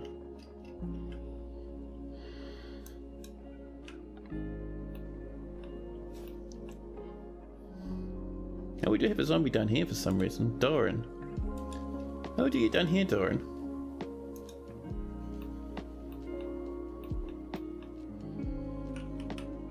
You notice the traders are okay. Yeah, the traders came in after the cow. So the cow went all the way downstairs and started killing people. And the traders just turned up and were like, hey, we brought some goods. And just started unloading. Poor old name was taken. Hungry, thirsty, dying. You should always respect the law, since name was taken. Shall we, rather than just watching poor old name was taken, wander sadly throughout the fortress? You're still a fan of this fort. Bad endings trump boring wins any day of the week. Should abandon. Maybe the sole survivor will turn up at the next fort. That's the one. The Trader's Guards would have been a great help, I know. Oh, look, there we go. And if we didn't have music playing, we would be hearing Kogan Asun, my favourite song in Dwarf Fortress. Dabu and Simon wrote it. Kogan Asun, of course, means boat murdered.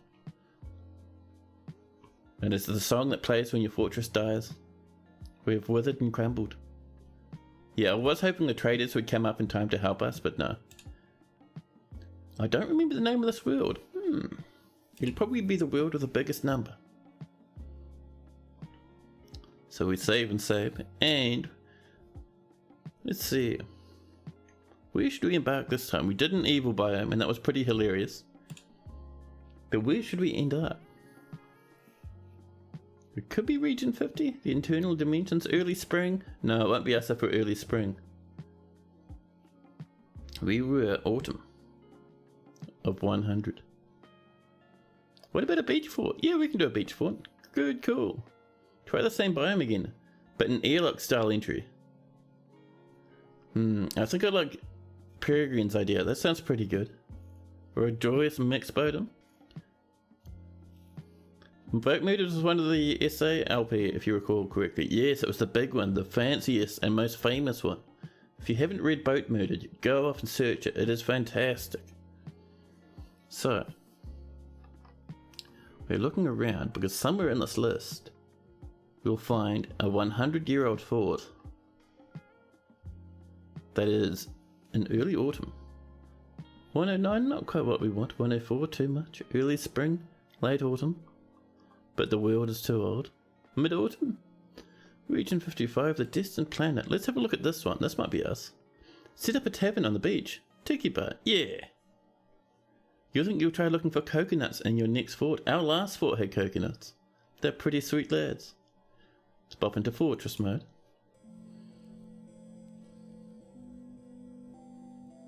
There we go.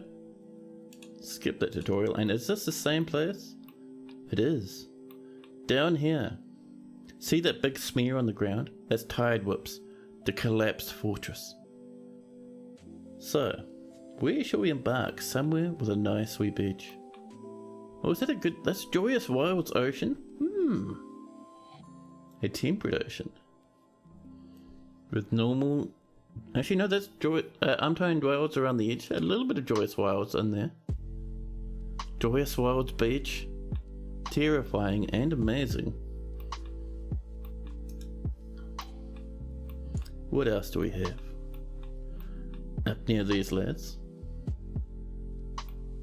Joyous Evil Crossover Biome. I wish. We don't have anything like that though. Because this is all Untamed Wilds around Joyous. A Joyous Ocean. Undead Unicorns. This is evil, but there's no good biomes nearby. And let's see. Yeah, that's it for our good biomes on this map. That's okay. Gotta say, I'm very tempted by this. I'm very tempted. Maybe set up over here. A bit of iron. A bit of silver and copper. You wanting tropical? What do we hear? We're just temperate woodlands. Temperate shrublands, actually. Let's see, can we find a tropical area? Conifer forest? Not quite. Shrublands, freshwater marshes. Conifer forests again. More shrubland. Two different types of shrubland. Savannas. You hope you're at mermaids. That'd be nice. A nice beach with undead birds. You love birds. I mean, we could end up down here with mermaids if we settle in here. Let's see. How about we enjoy settling up over in this area? Look at the size of that beach. What do we got here? Iron and flux, nice. And yes, but will there be a cat? Before we've even embarked. Yes, but will there be a cat has turned up asking for a dwarf. Oh, we do have Untamed World here that has gold, silver, copper and nickel, which is tempting. What else do we have around here on these beaches? Iron. Is it all just iron? Oh, iron and gold? Tempting. Zinc down here. Flux. Or we could have just an iron-only fortress. Joyous Wilds Ocean. Could be nice. No trees? Oh, you just mine down into the first cabin layer. Then you get many trees. Let's go like this. Yeah. You're always so late for getting a dwarf. Nice to have one from the start. Good, cool, good, cool.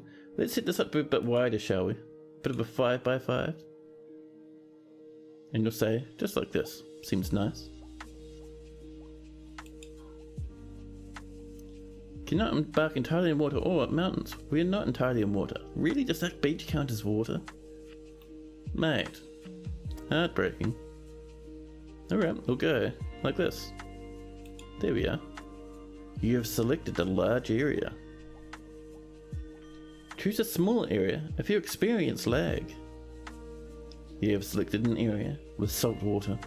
It might be very difficult to survive here. You have selected an area with a light aquifer.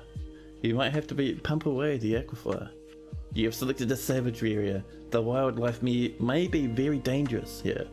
Confirm. Mermaids are a thing? Oh yes. Are they hostile? No. They're good creatures. They're nice and friendly. What's the enemies to hard? Go into custom settings again. Do our usual tricks. Turn off those cabin invaders. Do I dodge that bug? And let's just go.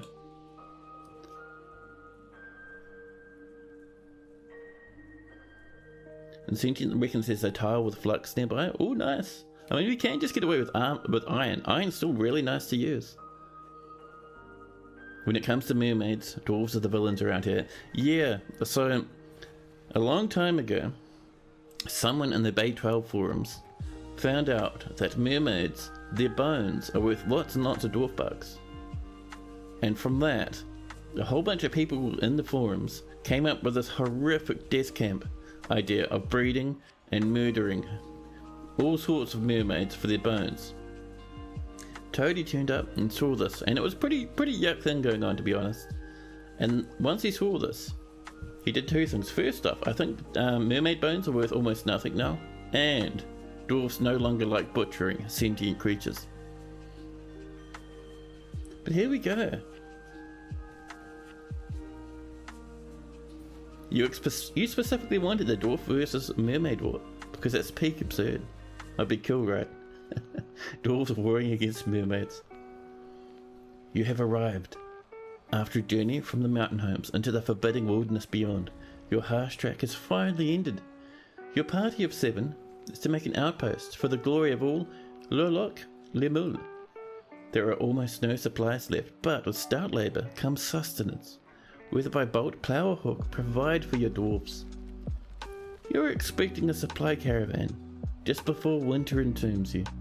It is spring now, enough time to delve secure lodgings ere the giant dingoes get hungry. A new chapter of dwarven history begins here, at this place.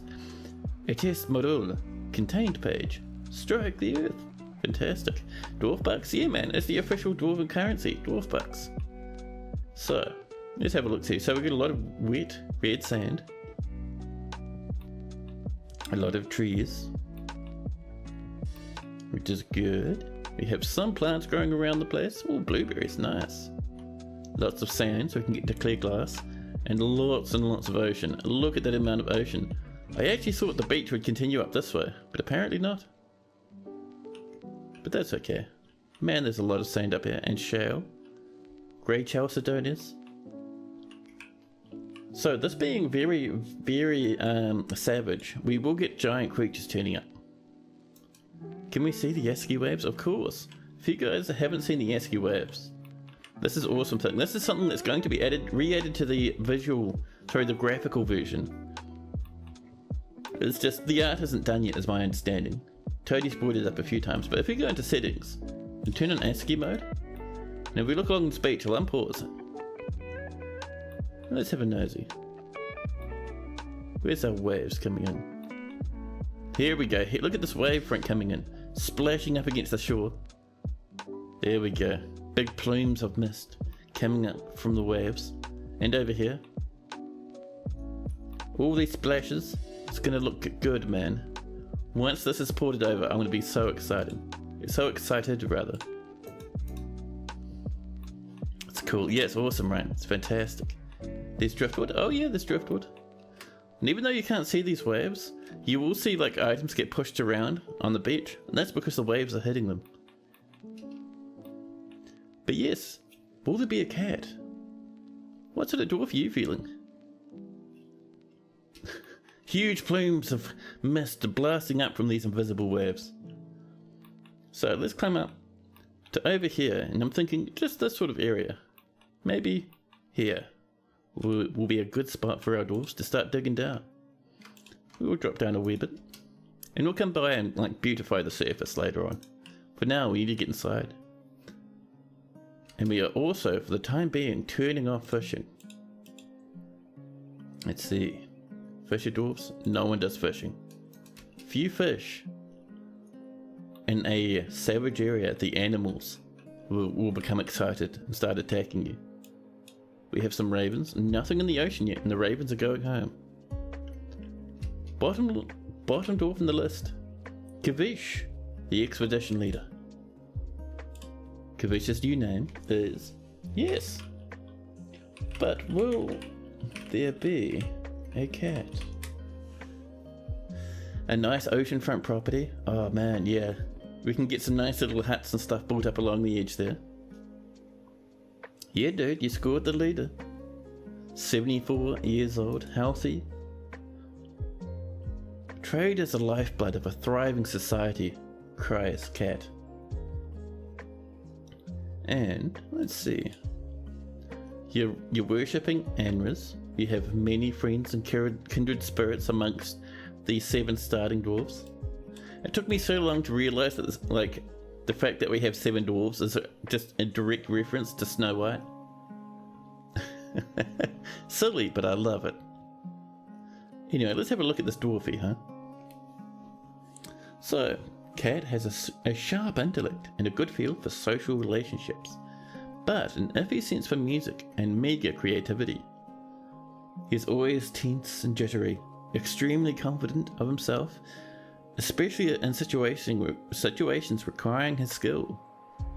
He thinks he's really important in the grand scheme of things, and has a tendency towards forming deep emotional bonds with others. He has a sense of duty and doesn't handle stress well. He is rarely happy or enthusiastic, and he is conflicted by this because he values parties and merrymaking in the abstract. He has little interest in joking around, and when Cat is thinking, his body becomes very still, almost invisible. He rarely speaks when he's angry, and rolls his eyes when he's exasperated. Cat personally finds the pursuit of skill to be off-putting and values peace over war. He dreams of crafting a masterwork someday. So, personally finds the pursuit of skill mastery off-putting, but dreams of creating a masterwork of his own. Interesting. Yes, but will there be a cat that likes native silver, nickel, pyrite, stars, crossbows? Don't see stars often. Low boots, cloaks and bags, splints, reindeer for their large herds, and when possible, he prefers to consume crow and cassava beer. He absolutely detests fire snakes. Anxious and confident? Yeah. The best sort of dwarf, exactly what you like to see in a leader. And we have dug down into andesite. I have not seen andesite in a dwarf fortress in a long time. And so far we have not hit aquafire, which is cool. We got some rhyolite now.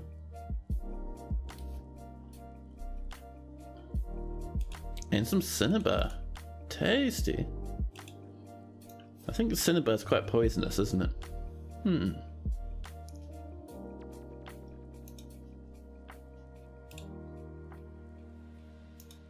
Bright red though. Bright red. And we're all the way down to the rhyolite down here. So this is quite deep underground. 10 levels deep. I think, for now, let's mine out a little space, just so we can store some stuff down here. I am a wee bit nervous of leaving our stuff on the surface for too long, because we will get angry animals eventually. So it's going to be a wee bit careful. And while that's going on, let's also come up to, where's a good spot? Maybe down here in the sand. We're going to mine this out, and this initially will be used for nothing, but eventually, once our dwarves start hitting the caverns, this will grow fungus, and we can use this to store surface animals and all that sort of stuff for fun and profit. What are your cat's thoughts? Content after a bath? Annoyed when caught in the rain. They're two completely separate things, man.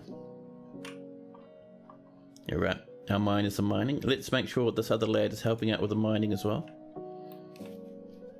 Cinnabar, or cinnabarite, is a bright scarlet to brick red form of mercury and sulfide. Jesus Christ. It's the most common source for mining elemental mercury and is a historic source for the brilliant red or scarlet pigment and associated red mercury pigment. Wow. Yeah, now dwarves just kind of use it for everything. There we go. We're mining away happily. And while that's happening, let's keep digging. We'll drop down in another 20 Z levels, see what we can find down here. So what have we got in the way of trees? Cherry trees. Cherry trees on the ocean edge. Got some hazel. Alder. Apple. Ooh, apple trees. Tasty. Can get a bit of apple wine. Alder on the ocean edge. I love it. Oak trees. Pecans. And then suddenly, I was wondering why there's a big spike of lag, but look, chat. Everything's frozen. There's ice. Ice everywhere. That's not bad. That is also very terrifying. Dwarves and animals will rush out onto here very, very happily and then die. So what we'll do is, along the coast, we need to tell our dwarves not to hang out here, not hunt, not to take shortcuts, nothing. Not even a single sausage of them should be standing along this frozen beach, because otherwise they'll die, like nobody's business. I think boat. Yes, boat. I wish. Could you imagine? Could you imagine having boats in Dwarf Fortress? We could build one, but that'll be a long-term project actually. Once we get maybe about 80 odd dwarves, we'll start building a giant wooden construction that our dwarves can hang out in the shape of a boat.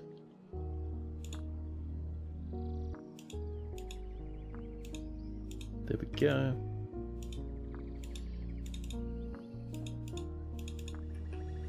That should probably do. We won't see many people headed off this way. Construction built on ice. That mounts don't deconstruct. I know, I built very cool looking bridges using the ice stuff. However, we don't know how long this will freeze for. It might be for a good couple of seasons. Look at this idiot. What did I just say about not standing on the ice? Get off of there. Look. The wagon is being deconstructed. Good lad. There we go. Now in here, temporary storage room. And this will just be an all stockpile for now. We have struck some rose quartz on our mining journey. And some granite, very nice. Move your mayor's office, and it can be like a pirate ship. I love it. Everyone loves the idea of a nice big boat. Yeah man, I am keen for that. We have also not had our aquifer yet. We might be lucky, and there might be an aquifer on the side of the map, only where the ocean is. Could be lucky. There we go, people are bringing stuff in, down into the depths of the fortress. You know, I was hearing, I think, ooh, look at that, a little bit of gold, nice. And obsidian, ooh, gold and obsidian, oh my god, the style choices. One of those Arctic explorer ships from the early 1900s trapped in the ice floe. Can our prisoner's pen be a cell on the ice with no floor, please? No, because heaps of our dwarf will end up spending time in jail simply because, like, you know, the nobility will be sad with them for various reasons. So we'll end up just killing everyone. Look at this dog. What are you doing, man? Don't hang out on the ice. Yeah, you're almost a short. No, the dogs are having fun running about. Listen. Also, I haven't seen any interesting animals yet. Many ravens, but we'll have to keep an eye out. Because if we had mermaids, I'd be pretty chuffed, to be honest. I'd be a pretty happy lad. So we got gold, obsidian, a few gemmies in the wall so far, and our dwarves keep digging. We're negative 30 already. Cobaltite too. Not quite as fancy as obsidian, but hey, it's alright. Precious fire opal. Oh, there it is right there. Nice. Obsidian is serious business, I know. It is also very fancy. So what I'm doing is I'm trying to get our dwarves down to the depths very quickly. Because I want to start chopping down trees. Because if we chop trees on the surface, we will upset many sorts of different animals.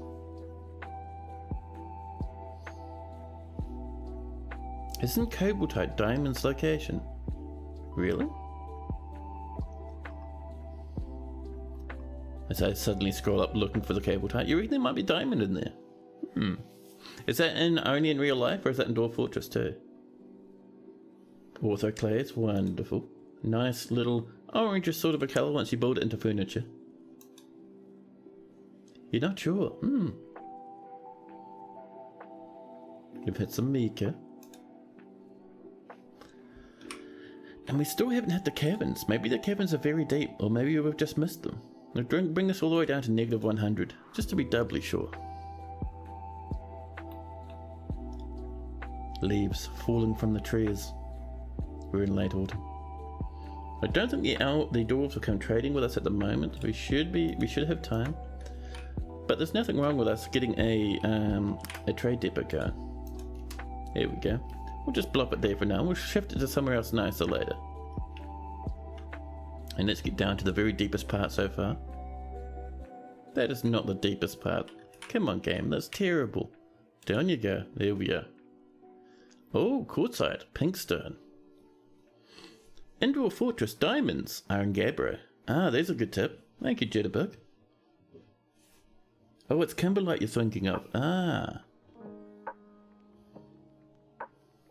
My coffee is empty and I keep looking at it like it's going to have something nice inside, but no. Winter has come. So far, what are you doing, man? Hanging out on the ice for no reason. We need to set up like a hangout place inside. Well, actually, while we're waiting to figure out where the cabins are, let's just have this as a temporary hangout area. Just to stop our dwarves from running about on the ice like lunatics. Meeting area, just like this. And we can paint and delete it later.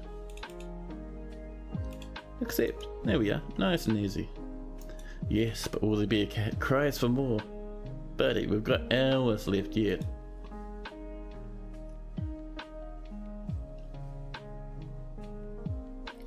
Ooh, look at that, 4 points. That's going to be a lot of money once we cut that up.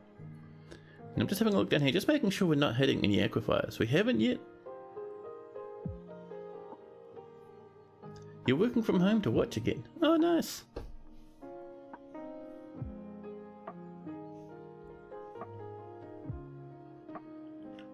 That is cool. Hey, we're snowing up here.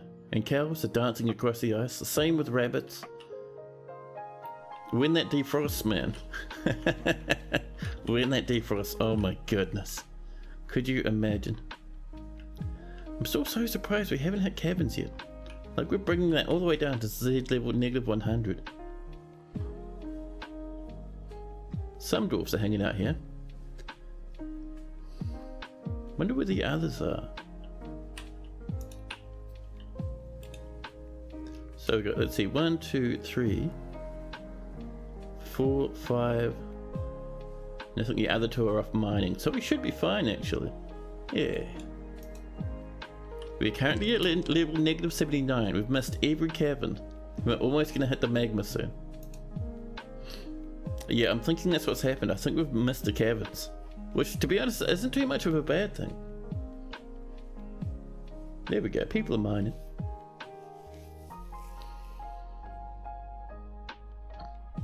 We also have to decide what we're going to do for fortress defense in this fort. Oh, someone's hungry. Off they go. Maybe we'll go minecarts again. Maybe. People are sleeping on the floor. We've got gold. I'm surprised we've got gold and obsidian. Such a nice area for us so far. And we have not hit the aquifer yet. Amazing. Had you been a few tiles over, you would have missed your first one. Yeah, I think we've missed both of them by now. I'm expecting Caravan 1 to be probably about this area somewhere, level 40. Caravan 2, usually about 70 or so. And then Caravan 3 is between 70 and like 100, to be honest. A snowstorm blowing across the landscape. Not bringing in too much snow, so it's not too bad.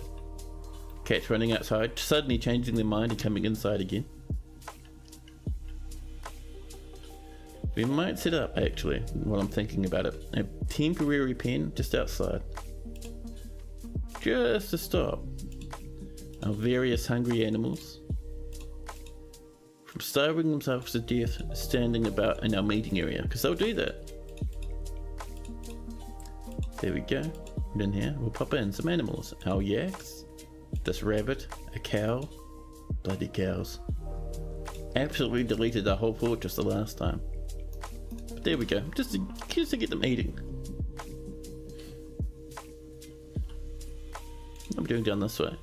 We're currently at level -95. We have missed every single cavern. We're about 30 levels off the bottom of the world. How have we missed every cavern? This is amazing. And here we are. We've made it down to level 100.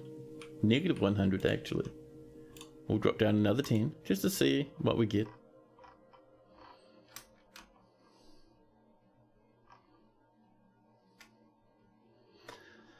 So where are we going to dig out our fortress? I'm reckoning inside the obsidian. Where are you, obsidian? I think we're going down too deep. I saw you, obsidian. Don't you claim that you're not around anymore. Here's the cable tie. Past the basalt. The schist. Here's our obsidian. What's a spire? Imagine finding a spire before a cavern. Oh man, that'd be wild. A spire is pretty much what people call those weird, tall, twisty, effectively towers of rock in the depths, filled with sparkling gems and obsidian. Now let's actually get a bit of this going on, just for both a bit of fanciness and a bit of safety. And we'll start mining up brick bedrooms, even though we haven't found our trees yet. We'll still mine some bedrooms up. Number 5, there we go.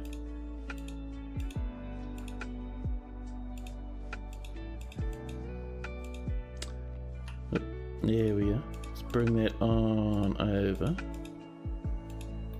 Knock in some doorways. Same old, same old.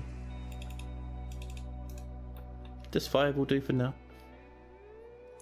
And we'll even remember to hotkey this for our... We've discovered an expansive cavern deep underground. Alright. This is going to be our living area.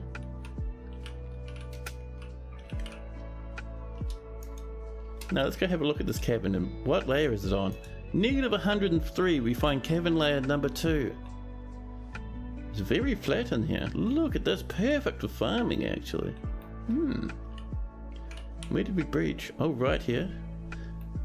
Dude, where is... How does this even work? What wizardry have we encountered? So we're going to mine over a few steps just so we can come down over here.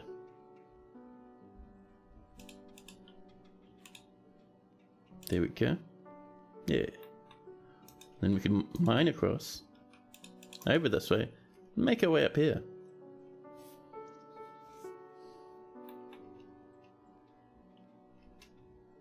You prefer Cavern Layer 2? You wish you skipped Cavern Layer 1. Cavern Layer 3 is my favourite. It has the best trees. I'm not seeing many trees grow down here though. Look at this. It's just fungus. Floor fungus only. Nothing else. A very strange cavern. I wonder if cavern number 1 is like incredibly massive. We will also hotkey this. This will be our farms. Eventually. There we go. The weather has cleared. It's still in early winter. I keep looking at my coffee cup, man. Am I really that addicted to coffee? I refuse to believe it. However, as I yawn mightily. Now,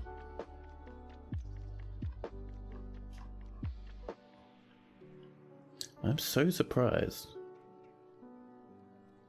that this ended up being so deep.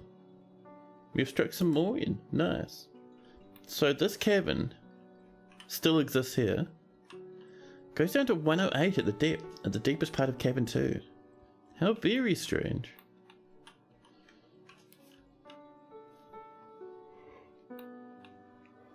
Oh dear, I think we're approaching coffee o'clock again. That first coffee I had was really strong. It would have kept me going for almost the entire stream. However, it did have yuck milk in it. Oh, are these trees so dense? No, they're not. It only snows on this side of the map. Over here is fine. I love it. Look at that. It follows this little edge of this land around where the snow is. A snowstorm has come.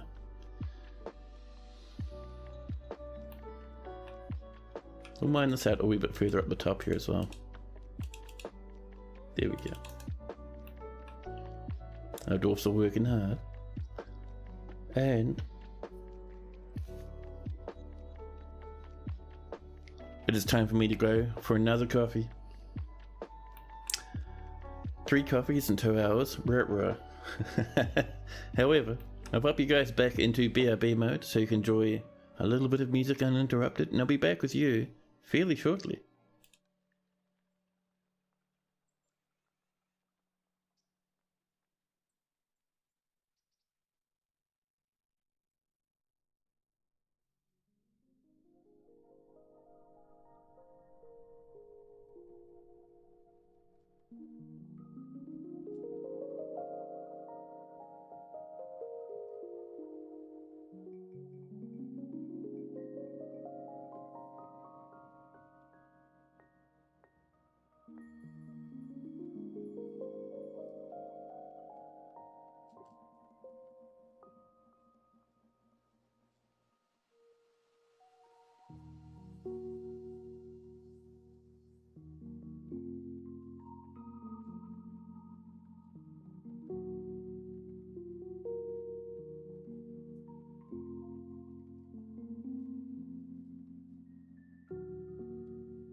Hey, hello, back again.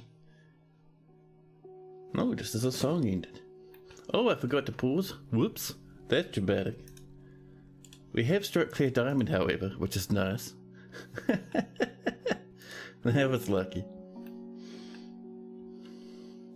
So I see this has been mined out. Let's get a bit of flooring across.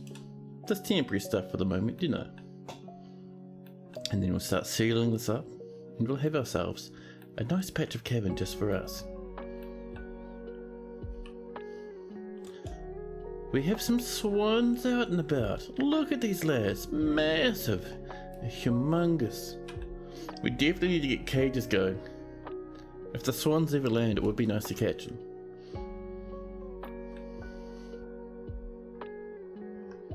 Now, down here, I'm still not seeing any trees, which is very strange for a cavern. Hopefully we'll see trees, maybe somewhere else if we're lucky. Swans, huh? You've heard them mean? That's geese. Geese are mean. Swans. Swans are swans. They like to eat bread. They have long arching necks.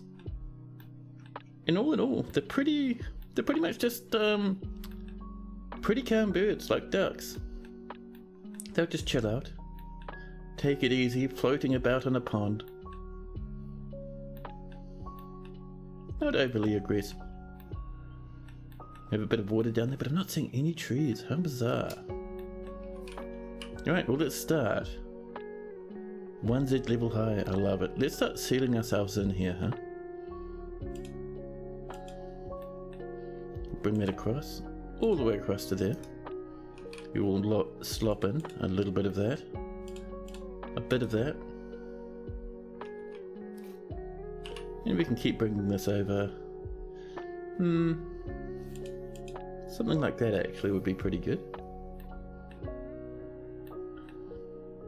Just checking to make sure that this doesn't suddenly expand upwards, but I think we're pretty good. Now over this side, I think we'll bring it over like this. There we go.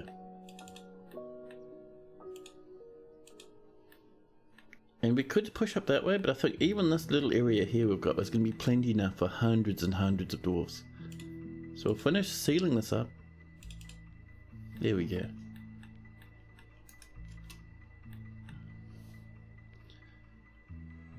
And once that's done, we can get our farming going. But as for trees, I am concerned. We don't want to mine any further down there. That's a very small spire. However, entirely over this way is a perfect area for mining. We can even put a nice kitchen in here. Actually, up here is a good spot for mining. Look at this. We can mine this out. And this is going to be where we go down to the next area, down to -113 from here. I love it. A snowstorm has come. We're still frozen even in midwinter, so we will once a year be able to get up to shenanigans out in the ocean. You heard swans and geese are both pretty mean? Geese are. I think swans are just nice wee lads. They're probably wondering where their favourite swimming spot is going. They've come over when it's too cold and everything's frozen.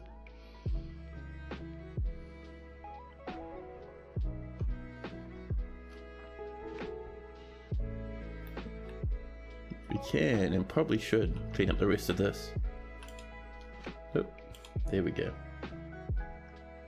I think we're up to here. There we go. Oh, I see a problem. Let's remove that, replace that, and then we'll be good to go. That shouldn't be happening anywhere else, I don't think. Nah, everywhere else seems fine. Dwarfs are getting a bit thirsty, but that's not a problem. That'll be just fine. So let's mine this out. Just up this way maybe as well. And this will be a nice open space for a bit of kitchening.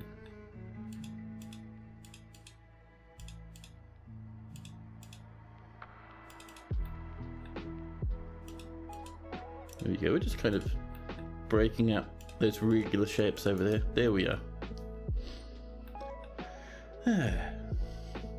Oh, we have a suspension just over here because no one has removed this yet. I think our miners are very busy. Constructing a building, and you are asleep. Yeah, we need some trees, man. Hopefully we'll find some in the next area. Any other weird animals apart from fantastic swans? We have a troglodyte. What are you up to? I saw that. Did you run away? Did you run off the map? A troglodyte ran off the map. You're not supposed to be able to do that. So that troglodyte, to get up to there, would have come down from this part of the map, run up these stairs, sprinted all the way up hundreds of levels, and then finally, after all this time, they would have popped out here and just run off into the distance. Troglodyte off adventuring. You want to be a dancer, so you'll probably wait before asking for a dwarf. Yeah, good call. Just waiting for someone to clean this up. There we go. We're getting our quartzite block pillars. They're rough, but that's okay. Ooh, my mug is extremely hot with coffee. Oh, you know what's happening this week? I think in about 4 days, Cyberpunk is getting a big patch, and I am keen as beans. I know I pointed it out yesterday, but I'm hyped, man. Because it's coming out on the Friday for me, and I am going to have a great time with it. Cyberpunk's a nice game. I mean, sure, it's got its problems, but still, it's nice, man. I am happy. Here we go, we're just finishing this up. I would love this glabro pillar to be removed so we can fix that. But in the meantime, we can now BOF and then P, get some farm plots coming. Up here is a fantastic spot. I mean, look at this. Here, maybe one down here like this. One over here coming this way. One down here like this. Perfect. That'll be enough for our entire fortress. Someone's already coming down to work on this as well. Man, this is a good start so far. There we go. These have been designed, dwarfs are rushing over. This has been removed. We will resume this.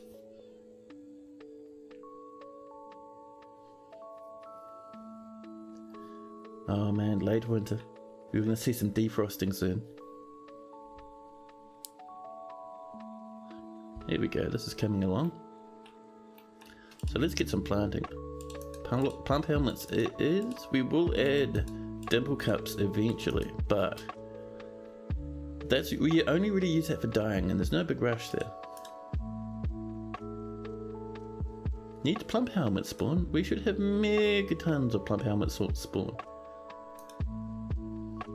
We have struck some more cable tight on our journeys. Currently searching for magma.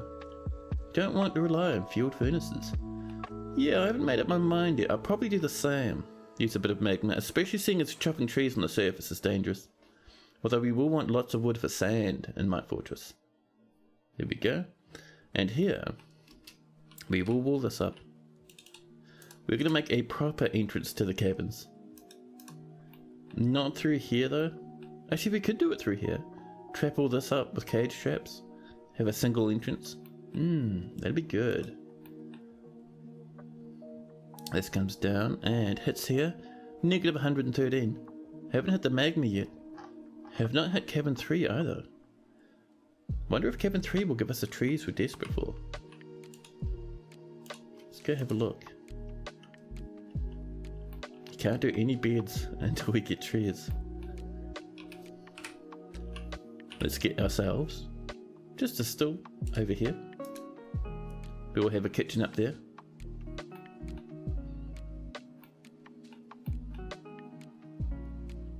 An animal's growing to become a stray mule. Oh, that reminds me. Let's come down here and get our animals safe now, huh? I clicked the wrong button. That's the one we want. This can get removed. We will rebuild this very quickly downstairs, I promise. Don't even worry. But this needs to be our pen now. Just remove that, just to stop our animals from falling down the steps. And now, let's pop those animals in, shall we? And our yak bull. And we're pretty good. Now, we'll have our main hangout area, I think just for now, be over here in the kitchens. So meeting area.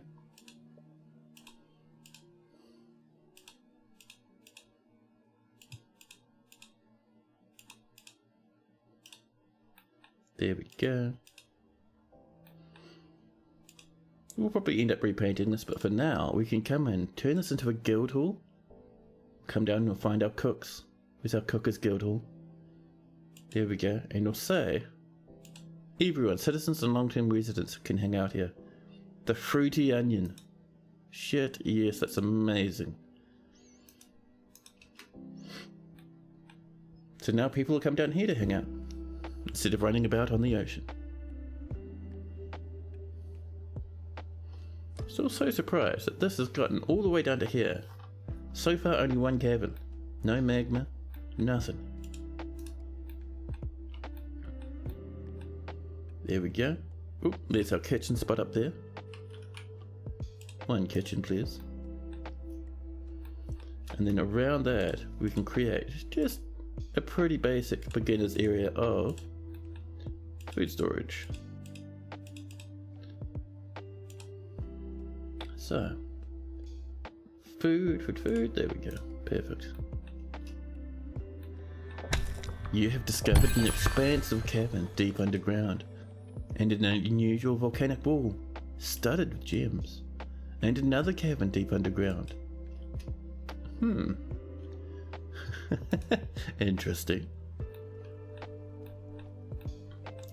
So, I was going to do something up here, but I had an absolute brain fart after seeing all that. Let's go have a look. Cavern number 3 is dead. We have slop. It's a double cavern. We have slop on one side and on the other, dense underlichen. Our underlichen has no trees. Our slop does have some trees. That's weird. It's all bloodthorn as well. I mean, I don't hate it. There we go. So we're one level above that stuff. Let's come over to this side. So let's mine on over.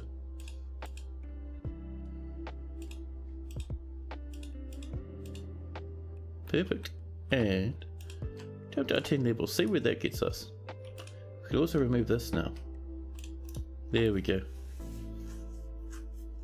Bit trees. Unique cavern. I know, it's very strange. Very strange. And only bloodthorns as well. Interesting. I wonder if those will grow back if we chop them. What a cursed cavern. So, we have all this coming along, which is fantastic. One thing we do need that I might set up.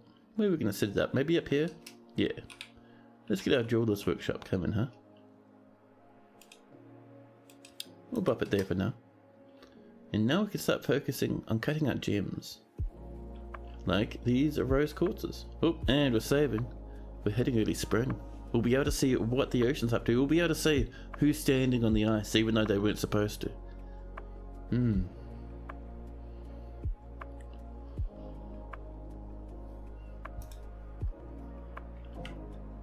We're still frozen. Alright, fair enough.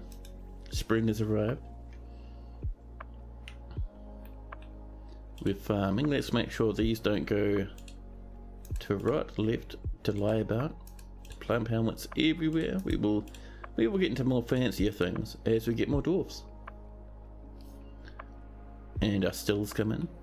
Let's create ourselves a very temporary craft dwarf workshop just near the still, so we have our barrels on hand, or our rock pots on hand rather. And down here, this is coming along. We will mine into this and probably just protect ourselves with some doors or something. It's still frozen and it's still snowing even in spring.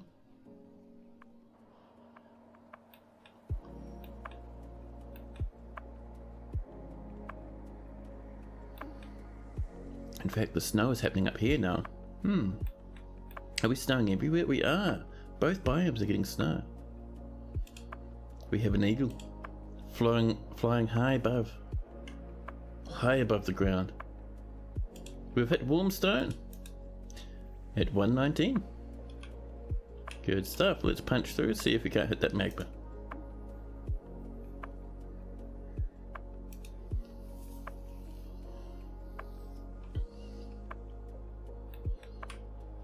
So, we are going to punch through this, but before we do that, we're going to come up to our... We might as well turn this into our living area, really. Yeah, let's keep this going off this way.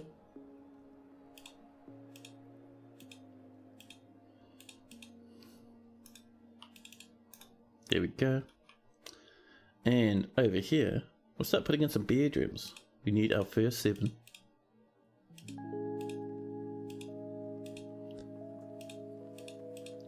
That is a 5, 6, and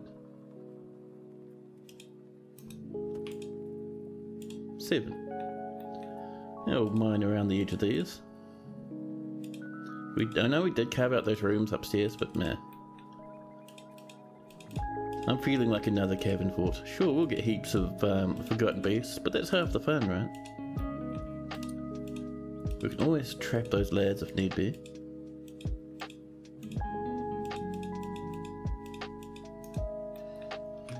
Now let's get our little wee doors coming along. Just around the edge, there we are, perfect. And Lost Fool, hello, what's the current plan? That's a good question. We have on the surface a very good but very wild, joyous wild biome ocean. Nearby we have savage wildlands across this little peninsula here. Well, not quite a peninsula, but you get what I mean. This freezes, it looks like through early spring and through winter. Deeper in the fort, we start coming down. And we have some nice jet, we have gold and iron. We have a good amount of gems too. And our current goal is we're setting ourselves up down here in the cabins. Getting our rooms knocked out. And our mega plan, oh, cable type, nice. Get out the way. But yes, our mega plan is to build a nice fancy ship in the ocean whenever it freezes. But first, we need to bump up our population. Get ourselves hammering along.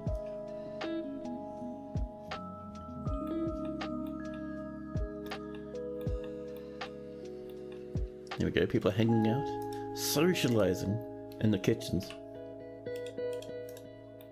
We do need a chair actually.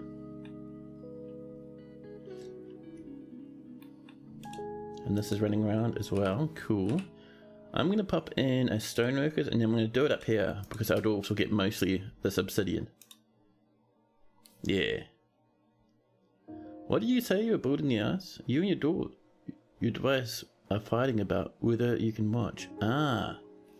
Yes, I get the same myself sometimes. No, what I was saying, on the ice, when it freezes, once we have enough dwarves, we're going to start building a big ship on the ice. And we'll move our dwarves into it. That's the main goal for this fortress. And maybe we'll even put a library in that big ship of ours, seeing as we're called Containedpage. You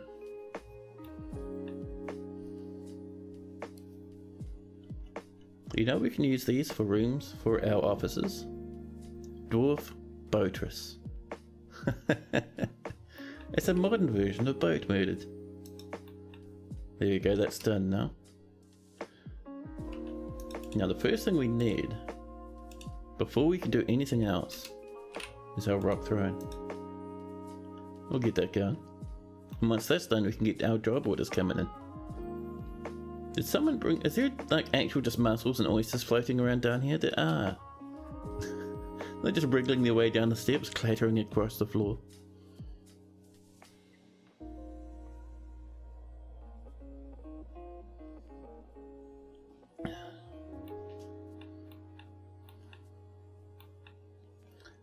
So. Oh, did we ever end up pushing this into magma? We haven't. Oh, we stopped here. Alright, try again. Yeah, that's all warm now. We'll hit the magma sea shortly. Show crafts for trade joy. At least anyone but elves. Yeah, we do need to get into a bit of crafting. Once we get our throne done, it's on the way, but once we get that done, we'll start cutting gems for trading. We'll start making crafts, both for trading and for our dwarves. Ah, shell crafts for trading.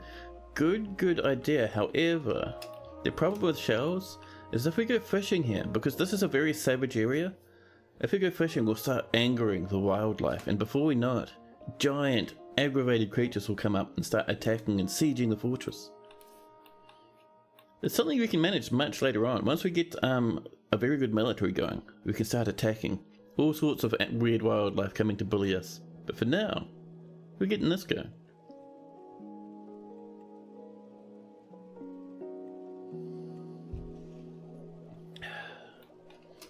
This is coming along, ready for our beds now.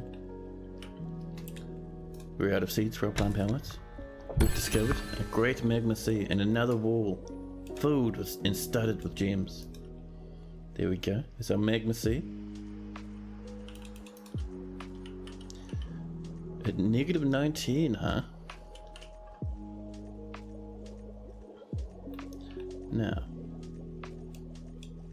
Ooh, June Spice Wars has come out according to Steam. I keep meaning to pick that up. I've heard good things, man.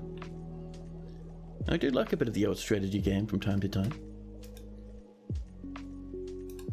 Now, let's see. So with that underway, so this is where we're going to be gathering trees down here. We're just waiting for some rock doors, but I will hotkey this. And we will call this trees.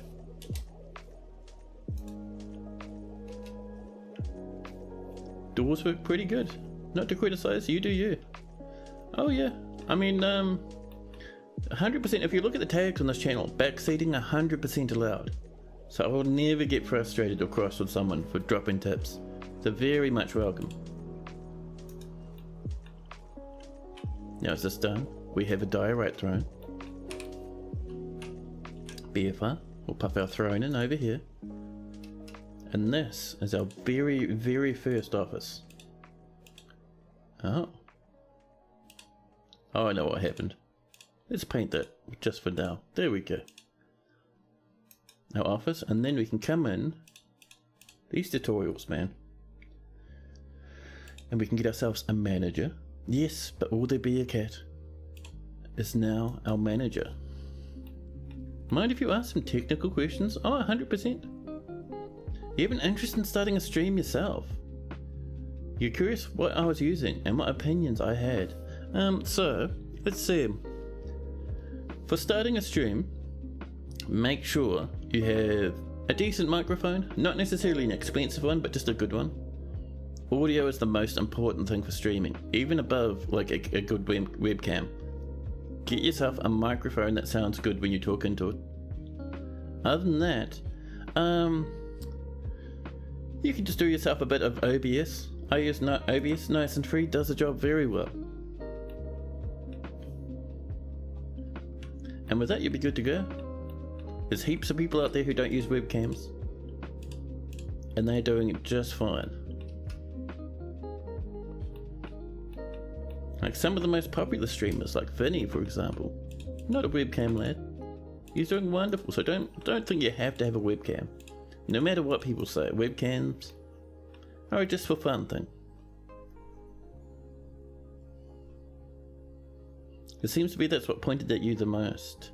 It's what you grabbed. And you hope that it's for the first time tonight. Oh, nice. Nice. That's cool, man. Yeah, when it comes to streaming, the best tip I can come up with is, aside from that other technical stuff, is to keep talking. Just talk about what you're up to, what you're thinking of. Initially it'll be really hard, like trying to think of what to talk about and all that sort of jazz. But keep at it, and eventually it'll start coming normally, and you'll just be able to ramble forever, just like me. Good stuff. You don't think you'd enjoy the stream without a webcam, actually? No beauty, no views.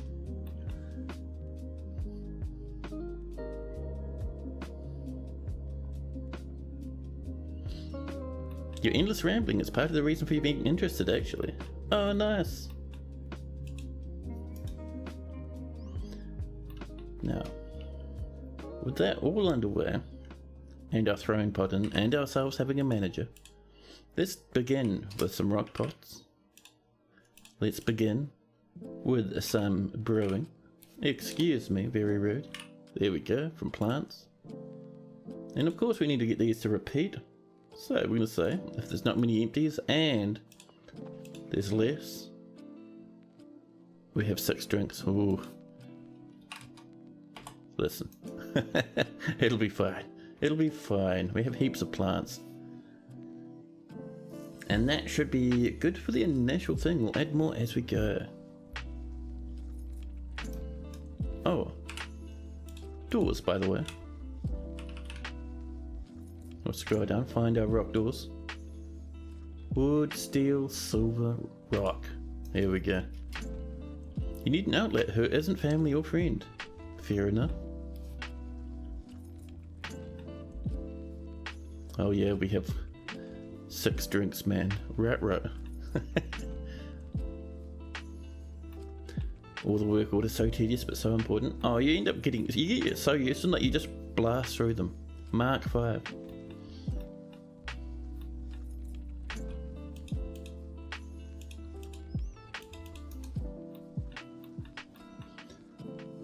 Let's see, what other tips could I give? Oh, another one is turn off your view count. That's what I've done. My view count is turned off and stays off. I have no idea how many people are watching. Because otherwise I find, at least for me, if I have that turned off, or if I have it turned on and the view count dips, I'll lose a lot of energy. But if I don't know, then I'll just ramble like a lunatic.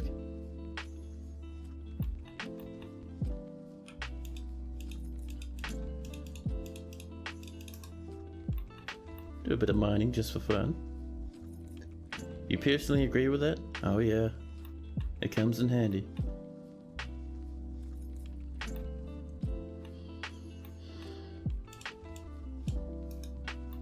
Our dwarves, I think, are very overworked at the moment. Just what we hope to avoid. Wonderful. Let's also get some gems cut, huh? I think we might have some rose quartz. Oh, we'll do it this way. Cut gems, there we go. That's how you do it like a normal person. And we'll go for our rose quartz, and we'll say there's only 8 of them, so that's all we're cutting.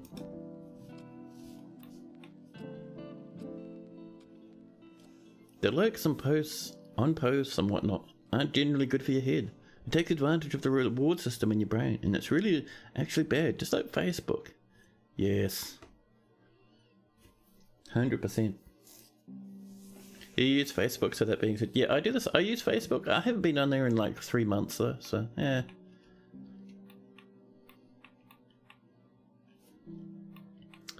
Anyway, there we go. We're brewing, we're up to 30 drinks all of a sudden. And each time we brew, we get some more seeds, which people plant in the plots. Over here, a doggying about. We have many rock pots, that's perfect. Perfect. You turned off any notification of likes and whatnot on your post or comments. Oh yeah. You use Facebook to look at things of interest. Not much else. I used it to, when I was in my late 20s, I used it quite a bit to just keep up with friends. No, it's good then, but then my friends stopped using it and I lost interest. Now, how are we doing with those doors? We've done a few, good. Let's get down to here. Mine this open, pop some doors in, chop some trees, make some beds, fantastic. So while that's happening, let's pop in another temporary workshop, carpenter's workshop, where we can make some beds for a while. We'll move this somewhere better out later on, I promise. You can use tetrahedrite, copper and silver when alloying with gold to make it electrum, instead of using silver. But given that smelting 1 ore gives 4 bars, and the alloy of electrum is 1 to 1, you can turn an expected 0.8 bars of silver to 4 bars worth of alloy, while losing the vastly cheaper and more available copper. Oh yeah, you can do that with billion as well. You can just smelt tetrahedrite with tetrahedrite and you get yourself some billion.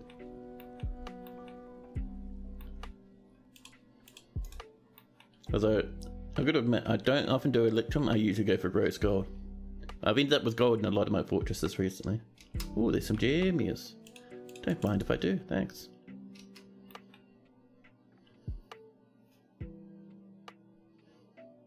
Useful backup communication as well, but that's about it. Yeah, I agree. I agree.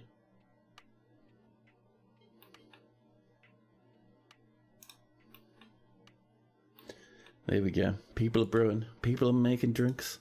Our drinks are picking up. That reminds me, by the way. Let's get another rock throne. Just one. There we go. For another office. I'll pop it over here. And that'll be for our bookkeeper.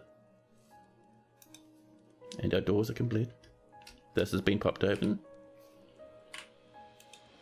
Here we go. We've got that just in case we need to lock up for safety. But let's help ourselves to just a few nearby trees. Give them a swift chop.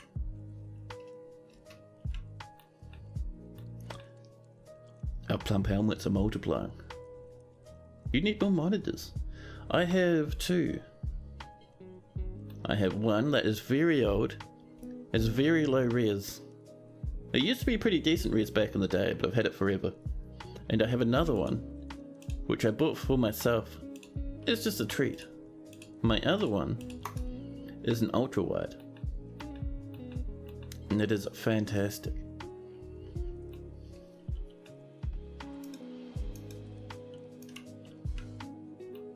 You have a lot of tetrahedrite, but no pure copper, and only a little gold. So as nice as rose gold looks, you won't be making much at all, fair enough. Yeah, so, for me, if I have pure copper like magnetite on the map, I never smelt magnetite. I use it in like construction and flooring and stuff. Because it looks so good, man, it's such a nice rock. You're working with a 17-inch laptop with a 17-inch spare television. Nice. Drink is up. Food is sitting at about 60. Keeping an eye out for our rock throne. We're cutting many rose quartz at the moment, which is great. They'll be sitting in here. And because we're cutting it this way, we will sometimes get a large gem. You're almost pre-HDMI, and it does have one single port. Oh yeah.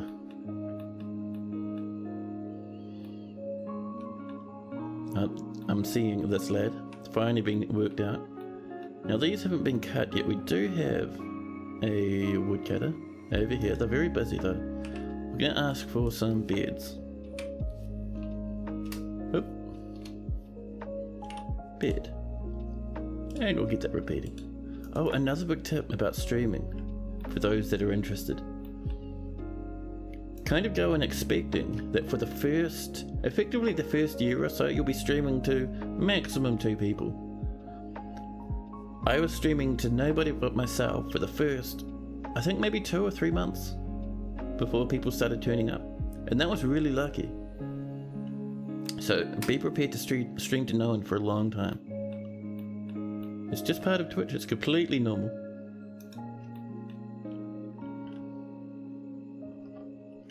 I know some people try it and then I see not many people turn up and then they give up. But you just keep going. Just stream for the fun of streaming. That should be the goal, not for getting big numbers, but just because it's fun to put yourself out there. And then no matter what, you'll be having a nice time. That's about the way things go though, yeah. That's the one. So once we get these beds coming, We're going to slap them in here, pop the doors on, and we'll be good. I don't think we'll have... We haven't had any visitors yet, but we did start just as winter was hitting. So I'm thinking in summer we should have our very first migrant wave. You're glad you found this channel. It makes you feel so calm. That's fantastic to hear, man. I love it when people say stuff like that. Such a nice thing to hear. And I like that you like it. You really just want an output for some of your opinions. And earn from the abundance of time you burn on video games. Yeah, about making money from Twitch, very rare that it happens. So basically, it is somewhat easy to get affiliate, but most affiliate people don't make any money. And they just sit there running ads and not making any profit from it. And that's pretty much just how it goes, really. So don't look into this as a money-making venture. I mean, I'm fortunate enough that I have some subscribers and whatnot. What am I doing, man? Smoothing with 7 population? Jesus Christ. Yeah, I'm lucky enough that I have subscribers and whatnot, and wonderful people like Peregrine dropping in 100 biddies. Thanks, man. You might try and find a volcano by the beach and throw goblins in as sacrifices. Nice. That's awesome.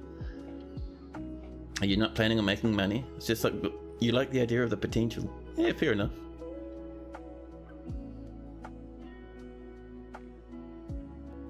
Isn't the revenue share like trash until you get partner? I don't know what it is. I think it was something like, what was it, 70 to Twitch or 60 to Twitch, maybe 50 to Twitch, I can't remember. I looked at it so long ago. But yeah, the revenue share until you hit partner is a bit rough. And you felt anxious about going back to work today, but had the conscious thought that you could balance it with having the stream on while you start up. Oh, that's fantastic. That's cool as, man.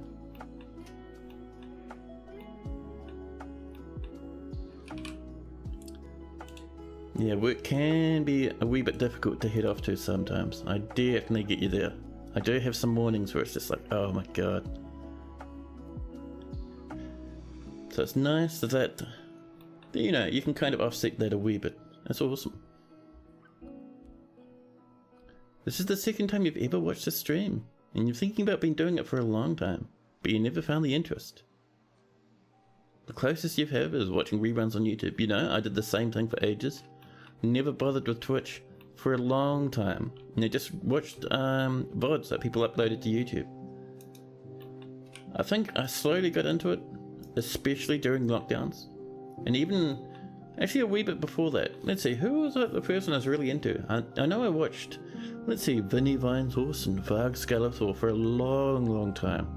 Way before lockdowns happened, actually. But yeah, for like a good few years, especially after Twitch started getting big, I didn't watch much streams. Much like you. But once you get into it though, it's pretty nice. Oh, did we just crash? I'm seeing some rendering issues coming through from Dwarf Fortress. No, we're fine. Sometimes Dwarf Fortress likes to give you a little bit of a fright. Just for fun. What are these made of? Black caps. Where are we getting black caps? Oh, it's because it'll be from the wagon. I don't think anyone's come down to chop these trees yet. Oh, there we go. Good job, buddy. Bloodthorn logs. There we go. That's the one, mate. You be careful down there. There'll be some monsters around if you're not careful. It is now summer. The water is defrosted. Look at this. There is a beehive in the middle of the ocean.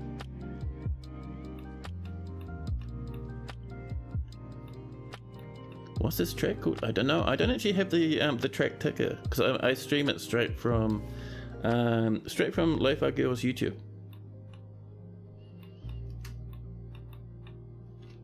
I could do it via Spotify, but for some reason, just doing it via YouTube is what I'm used to. Still no beards, huh? Well, we got 3. Dwarves can beard share.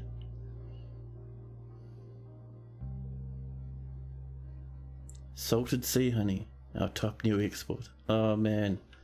Could you imagine if dwarves could do that? Like get into bakeries and like get into sweet making and stuff like that? Wouldn't it be cool? Anyone living in the ocean, by the way? No, just some ravens. I want to see what weird animals we get in a good biome. Well, I can see hake.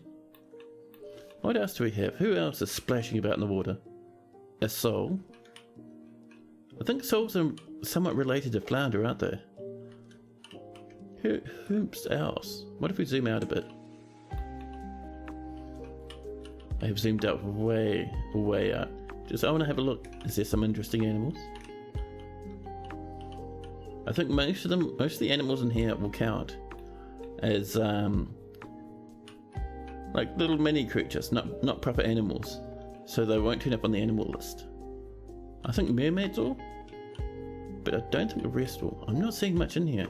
Oh, we have some mackerel and some more hake. Who else do we have? Some herrings, just normal herrings. Nice. It's a shame the recipe for black bronze was lost to time. Yeah, it was the one that Dwarf Fortress used is just like a random thing I think Toadie came up with. But actual black bronze is gone. You misheard Spotify as Spiderbite. Why are you getting points? Are they good for anything? Yeah, so if you click on the little channel points icon, which is that little bubbly circle thing, you can redeem those points for like different little bonuses. It doesn't cost anything, it just costs the in-stream points stuff. So you can, like, you know, ask for a dwarf or commission a room, that sort of fun stuff.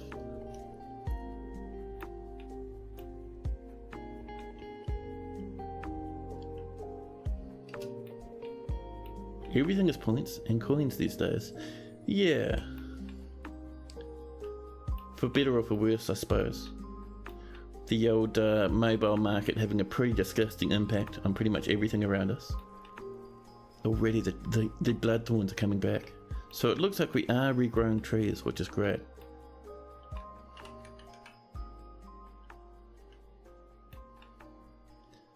Now, I wonder, do we have much in the way of other gems? Let's have a look. Cut gems. What do we got? We have some black pyropes. Sounds lovely. There we go. We'll keep an eye out for other gems to mine. Man, look at that cinnabar. Delicious.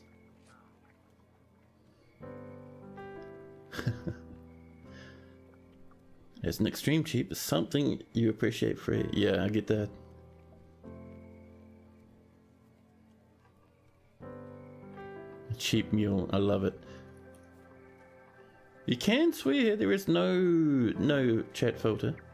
So you can slam out swear words. I had to double check. I was like, wait, is there a filter? No, there's not.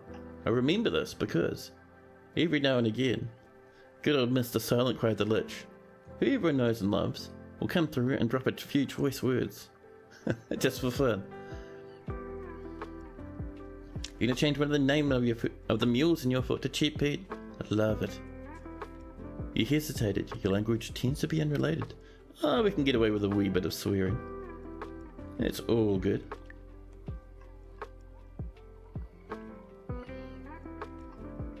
Now I'm just having a look down here because I want to see if there's more gems I've noticed in the walls. I don't think there is though.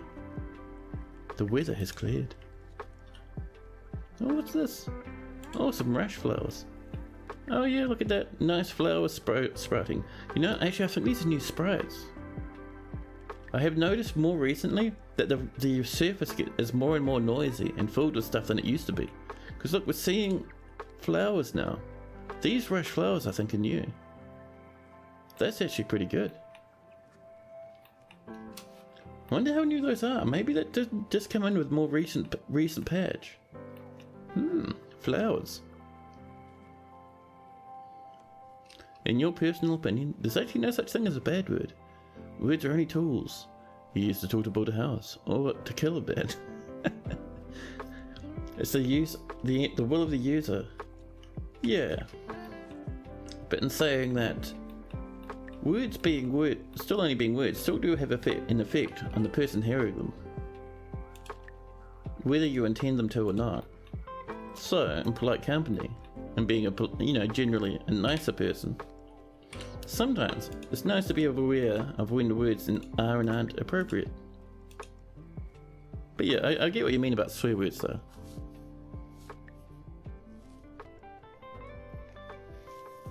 You would have been kicked a long time ago if cussing wasn't allowed. Yeah, cussing is fine. Swear words are fine. Rule 1 of life, onions have layers. Yeah. The Crandall is fighting. Rat-row. Guys, the Crandling. The Crandling! The miner punches the Crandall in the right upper leg with her right hand, bruising a bone. The force twists the right hip, tearing apart the muscle, bruising the bone, tearing apart the muscle and bruising the other bone. A ligament has been torn and a tendon has been torn. The Crandall, in revenge, scratches the miner on the foot, bruising the muscle through the worn-out shoe. The Crandall scratches again but misses the dwarf. So the Crandall apocalypse is when 100 billion Crandalls run into your fort and die all over the place. Crandalls never kill dwarves. I've seen it happen once in my entire life. But Crandalls go everywhere and they cause a massive ruckus.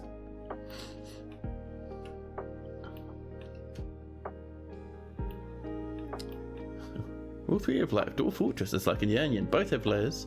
Both go underground. Yeah. Crandalls are funny? Yes.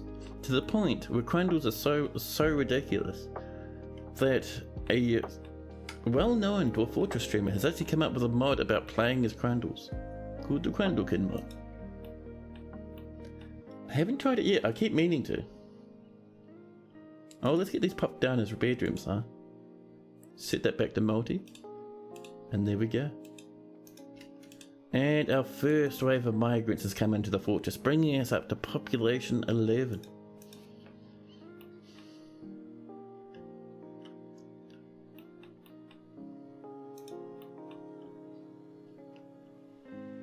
Ah, you recently deceased Cavi. Rest you well, potato with legs. So for those that aren't aware, Cavies are guinea pigs. And everyone loves a little bit of a guinea pig from time to time. No one loves a Crandall though. Look at this menace. Tough and healthy? Get out of here. Jeez. Proper name for a guinea pig? Yeah, that's the one.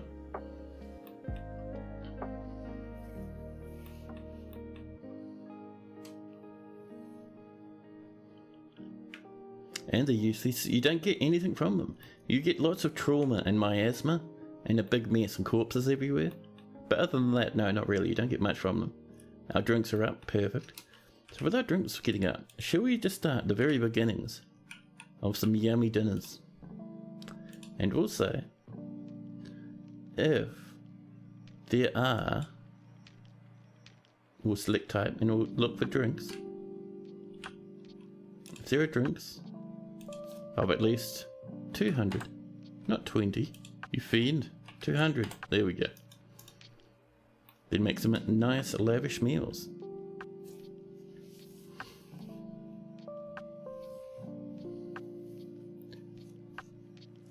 Oh, you're talking about guinea pigs being useless because they were raised for food originally.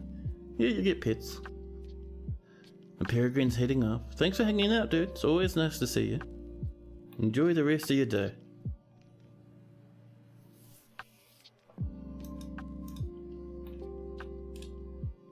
And we've got to get a little bit more plantage going, so we'll go for 2 cave wheat, because I love me some cave wheat. We'll keep our plump helmets up, and we'll even do a little bit of pigtails. And as we get more and more dwarves in, we'll get more and more fancier with our food production. But for now, let's have a look. Who do we have in this fortress? So 3, 6, 7, 8. Only one of the new migrants, this woodcutter, was an adult. Everyone else is children. Did you just come over with your massive family of kids? Monum the woodcutter. You're not even good at it, you're just adequate at it. A novice engraver. But not much other than that. Well, that's right. At this point, you usually focus on bedrooms and tombs. I like to build tombs as a last resort. Once everything else is good, and people start dying, then I'll put domes in. Just a little bit of extra drama from the ghosts floating around is always fun for me. Now, let's get some rooms over here. So we had, let's see, I think it was 4 migrants.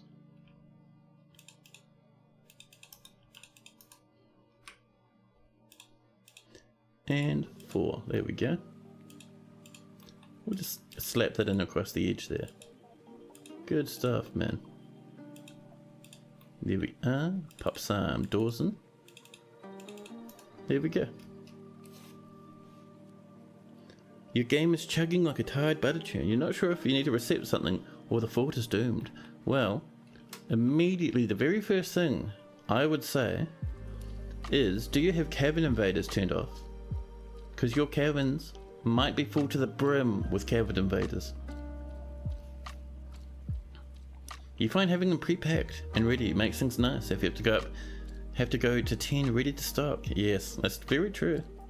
Comes in handy for the 3 pets that died recently. Yeah, temperature doesn't matter too much unless you're running like fully potato. But cavern invaders are a big thing that'll slow you down these days. Other than that, something could be on fire, one of your dwarves could be stuck somewhere. But yeah, if you have cavern invaders turned on and you're running slow, pop open that DFAC and look around for the number of animals in this launcher here. So I think it's exterminate? It's not extinguish, but exterminate. And Jitterbug would love a dwarf. You have them turned on, but nothing shows. Ah. Then you'll have lots of cavern invaders, I guarantee it. Cavern invaders are supposed to come in every now and again to attack you. But there's a bug, so they just never stop coming in, and you'll have thousands and upon thousands of them. You would like a talented planter, of course. Let me just show off this exterminate thing. So you bring up your DFAC. Where are you? Exterminate. And so if we just run exterminate, it lists the targets on the map, just like this. And you see we have troglodyte, cave swallowmen, ravens, all sorts. What you want to see, you might have like, if we didn't have our cavern invaders turned off, we'd have hundreds and hundreds and hundreds of cave swallowmen. So you'll have just megatons, maybe even thousands of cavern invaders if you check out the exterminate thing. And then you can delete them to fix up your fortress. 317 men, that might do it. You would like a talented planter. Yeah, man. So, where were we with our talented planter? We have our main planter, Vukar. Their lover is Edom, Romantic Galley. Or their new name is Jitterbug.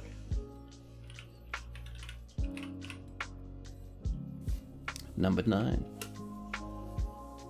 You exterminated them a while back, but it spawned new ones that never attacked. Yeah, so they'll kind of sit in pools and just hang out on the edges of the map. They're a wee bit glitched at the moment. I'll show you my settings to turn them off in a minute, but for now let's look through at Jitterbug, the planter. 60 years old, a talented planter. We should all be so lucky as to truly master a skill. He felt love remembering a new romance. Oh snap, Edom's a new romance, I love it. Same fortress. You spent 3 years digging out this canal to tap to brook, and full assistant and dampen areas for crops. And then you slam straight into caverns. Oh snap.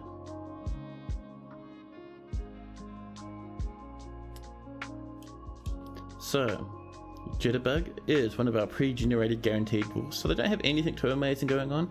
They have a cave spider silk shoe that is tattered because a crandall scratched it while they're beating the snot out of the crandall. Edom, the stonecrafter, is your lover. Anris is your deity. You have many kindred spirits. A good chunk of the original 7. Not all of them, but most of them. And Jitterbug. So, just double checking I got the number of T's right, but we're looking fine. Extermination did nothing. So you exterminated them and it's still going really slow. What's your FPS? But Jitterbug has a great affinity for language. an ability to read emotions fairly well, and a good feel for social relationships, but a meager kinesthetic sense and poor spatial senses. He is unfriendly and disagreeable, and he is bothered by this since he values friendship. He has little interest in joking around and tries to keep his things orderly. He doesn't try to get things done perfectly each and every time, and isn't particularly ambitious. He finds obligations confining, and he's conflicted by this for more than one reason. No, just because he believes in the importance of the rule of the law. He often feels envious of others and has an active imagination. He generally finds himself quite hopeful about the future. He generally acts with a narrow focus on the current activity and is very humble. He tends to be a bit passive in discussion though. He runs his fingers through his hair when he's bored and licks his lips when he's nervous. Will you check FPS? I will show you there's a setting. I'll just finish reading this first. Jitterbug personally sees cooperation as very important in life, views loyalty unfavorably, and does not care about fairness. He dreams of raising a family. Oh, you're gonna love it, so that might happen, buddy. And then Jitterbug likes marexicite, tin, moss opal, giant brown recluse spider silk, pigs, armor stands, sheep for their wool, the words of the gilded silvers, the sound of the scintillating incense, and the sight of the wisp of pantomiming. When possible, he prefers to consume some lungfish, white mullet beer, purple amaranth flower, and barley seed. He absolutely detests toads. So, let's have a look at some settings we can change for good old Anthoric. So, first off, in the main screen we have our ASCII mode. Nothing too major there. We'll skip past audio. In here we have auto save frequency in our game. Make sure that's seasonal, otherwise your heart will be broken when the game crashes. Always save after every embark. Pause after saving. Let's see. Other than that, as we come down, all the way down, first off, enable multi-threading. If you want your fortress to run fast, this fort for the 200 dwarfs will sit probably about between 50 and 70 frames per second on a 5x5 map. So make sure you enable multi-threading, very important. It says it's experimental, but it's amazing, trust me. Other than that, yeah, there's all sorts of various other settings, like population caps, engravings, frames per second down the bottom in the game. There we go, I've got that set to yes. Compress saves. Makes saves a bit slower, but it doesn't fill up your hard drive with game saves. Rhina, the cat gelder. Sadly, Rhina the cat gelder, the actual cat gelder dwarf, died a while back. And not the previous fortress, but the fortress before the previous fortress. Use all the cores, smoke them if you got them. Yeah, that's the one. I don't think it uses all the cores. It uses the fancy threading magic that Putnam, the fantastic sorceress, has coded into the game. Very impressive stuff.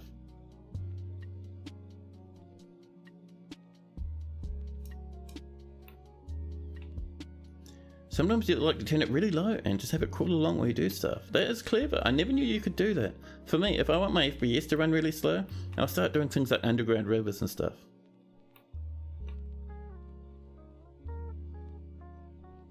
You're pretty sure I don't use this too, but you just wanted to laugh. Yeah, I get you. We're running a wee bit low on seeds, but that's okay. We're doing fine. And our waves, mostly invisible, are splashing up against the sea. Up against the shore, rather.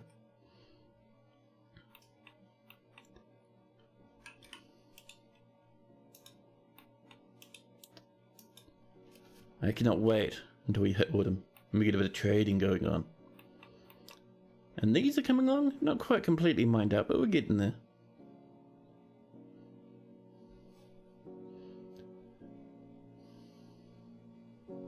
It uses the game FPS like pretty low to begin with. It's helpful while getting things set up. Then you can increase it as the fort expands. That is clever. For me, I just let things happen as they do. It's fine. People up here preparing lavish meals. We have hundreds and hundreds of food. Oh, that's right, we were asking for a throne, weren't we? We'll bob it over here. We'll even pop in some doors for fanciness. Just to let people know. What, we're out of doors? Didn't we build like 1 million doors? Come on now.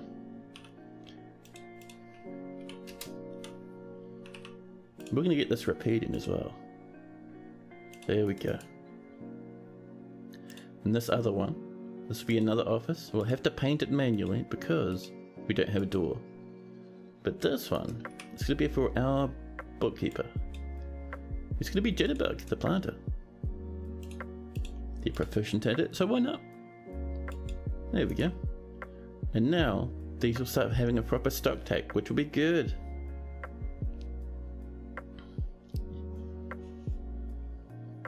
You get to control time more? Yeah. That's the one. Yeah, there's one thing I always point out with Dwarf Fortress, especially for newbies coming in, is that there's no correct way to play Dwarf Fortress. 100%. So when I'm saying, oh, I don't do that with my frames, doesn't mean that's the way I think things should happen. Not by a long shot. Our beards are coming in. We are growing and growing. These have been mined out. Fantastic. Let's get those beards coming. Even though we don't have doors for them just yet, that'll change in the near future. It'll be fine. And with us having 11 dwarves, even though I'm not going to use it straight away, I'm going to get into a little bit of the old magma dimension. So this is where we've hit here. And if we look here, this is 2 Z levels, and this edge doesn't change. So that tells me down here is a very nice place to get a little bit of magma going. So we mine out this one and this one. Let magma into here, and that is where our furnaces are going to be. Cool stuff, right? Oh, really? Is this? It is. Alright, we'll come back over here by one. Just a wee bit. There we go. It's called Pause Fortress for a reason. So preference? Yeah, that's the one. Oh, we're bouncing off a bit of warm stone from the looks of things. Oh, just over this way. That's fine. It's no worries.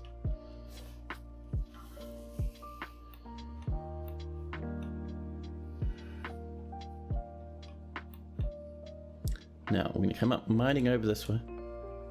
We have an idea on where the magma is going to be, but we'll let the edge of this warm stone tell us how things are looking. Multi-threading did nothing. You pause at 90 FPS and it dips down to 30 or even 15, and you'll bob between that and 45ish. That's not the end of the world. How many dwarfs do you have?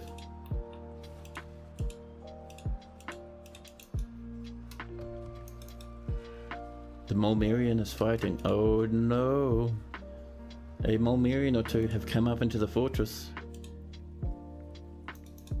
and started attacking people. Mulmerians are effectively something like mermaids, but mole people.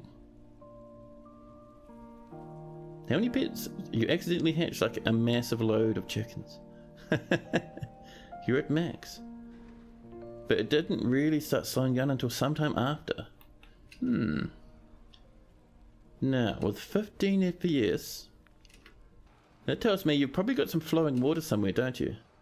Oh, our dwarves are having trouble fighting this beast. Let's get ourselves a temporary militia commander. Let's see. Dodok, it is time. Create new squad. No uniform.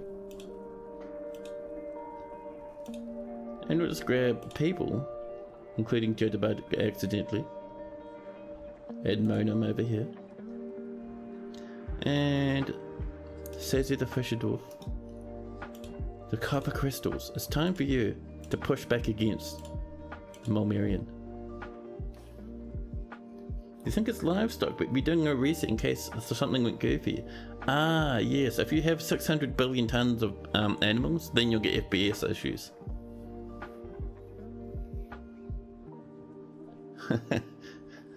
Bearded dragon stealing your eggs, huh? Yeah. Here we go. We're bullying it, we're bullying it. Hopefully we don't lose anyone. Come on, you can do it. Get him, get him. He's fighting for his life. There we go. There we go. Perfect. Now hopefully we don't see too many more of those wee monsters. We have another one there. Probably already rushing the fortress. So what we'll do, we'll lock this for now. It's alright. And what we're going to do is we're going to ask for some wooden cages. There we go. We should have a little bit of wood lying around for that, and then we can set some cage traps up to stop monsters running into our fort. The low FPS is worth it if it's cats.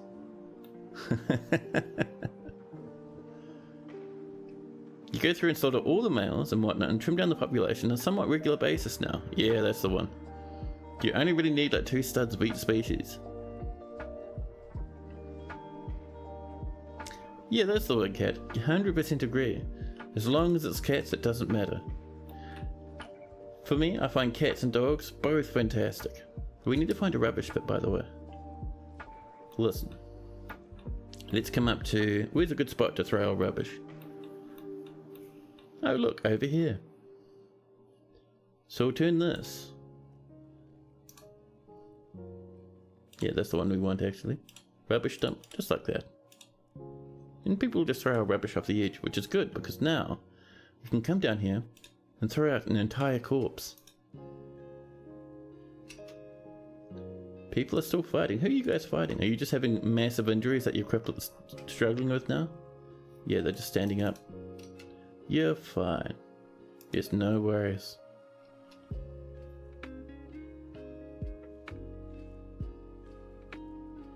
For eggs and birds, you set up 2 pens overlapping each other by a single square width column.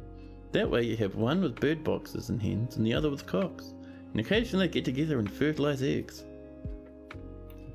Yeah, sometimes I just leave my animals to run about the fortress and eventually something kills them. It's pretty fun. Now up here we're going to take a big risk and we're going to cut down 2 trees. There we go. Hopefully we won't get any giant angry monsters attacking us. The reset fixed it? Interesting. I wonder what that was all about. So what do we got? We've got an ice spray, 2 bug pads, and what are these fiends? A bluefish? I see. I had to take a minute because it's hard to read it with that blue background. A medium-sized oceanic fish. It is fork-tailed and sought after for its meat. The trees are pretty. The trees are also good fuel.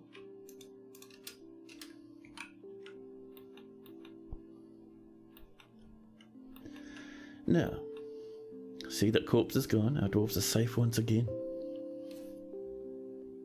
Perhaps some memory hang-ups. Yeah, it could be. Suppose it's better for a reason. Now, do you think we have some more doors ready to go for these wee rooms up here? We do. Look at that, fantastic. Alrighty, that is going to be some more bedrooms. Excuse me. Let's try that one again. Some windows are getting a wee bit excited, I think. Bedroom from there, down this way. And it's another 4, there we are.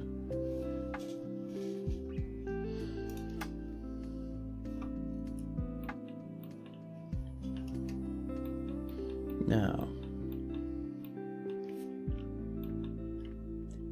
I'm being a wee bit careful because our dwarves are all very, very, very busy. And if your dwarves are busy, they won't have time to look after themselves. So you have to keep that in mind. However, I think up here we're going to mine out this whole section because we do need a little bit of a temple. Just something to kind of keep your animals going along. Yep, we have bounced off some warm stone. Ah, we're working over here still, that's all good. That is no worries. Now for here, instead of just doing big rivers like I usually do, or very small rivers, I'm thinking we'll mine a spot down here and pop some magma into it so we'll have like a little pool. in here that we can get our magma from. Will it make any difference to our fortress? No, of course not. It'll look nice though. Oh, can we have a door here as well? Let this dwarf work in peace. There's our rock doors coming along. And doored. Perfect. A nice obsidian door too. Value? No. The value isn't known. However, it's extremely heavy.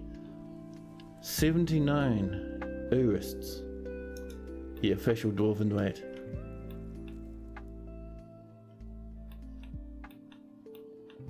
There we go. Our dwarves are planting away. We're out of cave wheat, but that's okay. I wouldn't actually mind getting maybe some hand-powered mills down here. And eventually we can get some wind-powered mills on the surface once we get a bit safer. Oh man, I'm so hungry. Getting ready for dinner. Now, all in all, we're looking pretty good. Let's have a look. What gems do we have? If we go into cat gems mode. I was expecting that. Yes, but will there be a cat?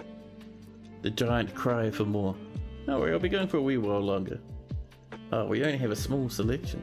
We'll go for these indigo tourmaline. We'll just do 4 of these, because that's all there is. And keep an eye out for more. We do have more ends over here. I suppose we can do a bit of an auto mine in that direction. And what do we have down here in the depths? Oh, we don't have a hotkey for it. There's our problem. So this is mined out. We don't have any fanciness in here. Oh, look how heavy that cable tight is. Way heavier than anything else we have. That's crazy good. But yeah, let's get a hotkey set up for down here. This is going to be our forges. There we go. And like I was saying, we're going to channel this out just along this edge here.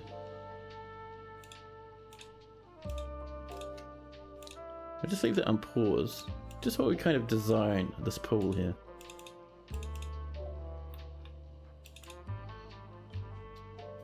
Let's see, so it comes up this way and over here, I think. That should be pretty good. Yeah.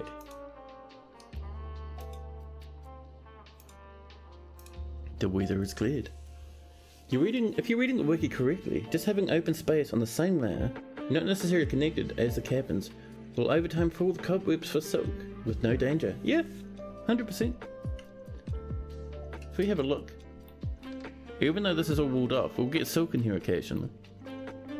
It's pretty good. I did see something concerning down here though. Yes, see the smoke? This happens when something burns up. At this point, I'm thinking the thing that burnt up is a mining dwarf. You now have 10 population. I didn't even realize what we were doing was going to crack the magma sea. Whoops. Well. Be a bit more careful there, dwarfs, thank you. Man, I was hoping to get that all the way across. We can be a bit sneaky. Might channel that out and then channel that at the end. That could get us going. Yeah. About those tombs. Hey man. Don't need tombs if your dwarfs fall into magma. They may have channeled themselves into a corner. Yeah. I didn't actually realise that that was going to punch us through magma. I thought we'd just kind of have a mined out space next to it by channeling. But alright, it's okay. These things happen. We're in early autumn. We will be having our next migrant wave and the dwarves will be coming to trade.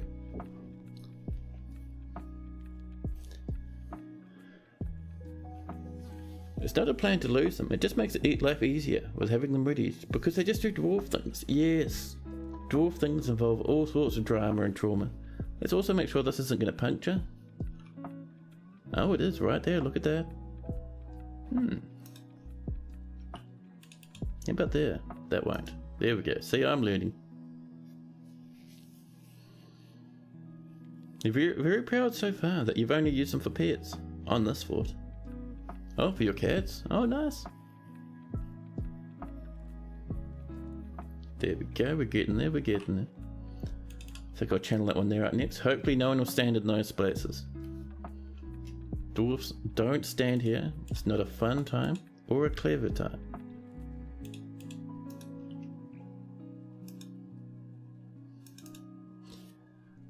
We are very, very low on plants. It's somewhat concerning. We have many plant helmets going, which is okay. Get some pigtails. Actually, they can be pigtails. That'll be plant helmets. And that there, double pigtails. Yeah, there we go. Missed answer, free silk? Yeah, no, yeah, it should work. I get that happening in mine. It kind of depends. So if you see down in these cabins, there's no silk whatsoever. That means no space I mine out will start generating silk. But, ooh, what happened over here? We have a bit of a miasma moment. Whom's died? No one. Nothing? A mystery? Oh, a Mulmerian turned up and somehow died in here. How are you miasmaing so badly? Oh, did you oh, you know what happened? I think that Mulmerian came along, climbed up here, and ran in through this way. That is wild, man. Well, that's some purple smoke for our dwarven lungs.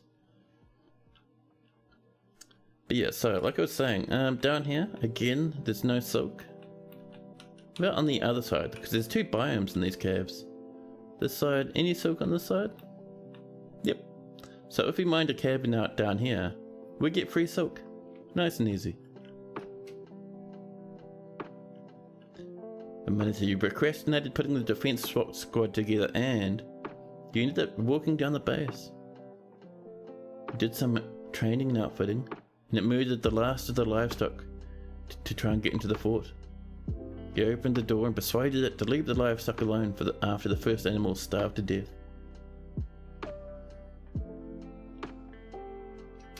Yeah, our poor old miner missing for a week. Gotta say, I love this little button now, how you can just pull up everything. So nice.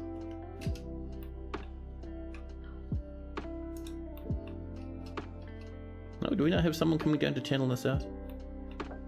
Maybe they're just busy. They're making a rock door. Listen, you're our last miner in the fortress. Your job is to mine, not to make rock doors. Come on now. Will that other door possibly die to magma? Yeah, maybe.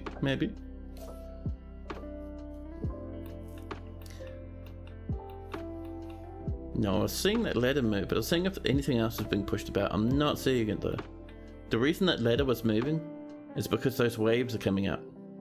Remember how I showed an ASCII before? Yeah, there you go. Those waves are actually pushing this along the beach. They're just not rendering properly. So if we go into settings again, turn on ASCII. And I think our thing is, listen, although it is a grim reminder of the winter hardships to come, I was about to show something off, game. The supply caravan from the granite gold is a welcome sight. Their eyes are alight. The anticipation of inspecting the splendid products of your industrious craft dwarves. Take careful stock of your own stores. What these merchants offer might very well be the difference between a prosperous future and a slow and meaningless death. But yes, so if you look, you can see these waves coming in. They crash against the shore and they push up along the beach, and they push around anything that's sitting on this beach. It is cool stuff, man. There's just no graphics for them yet at the moment. Oh, what did I click on there? Yeah, there we go.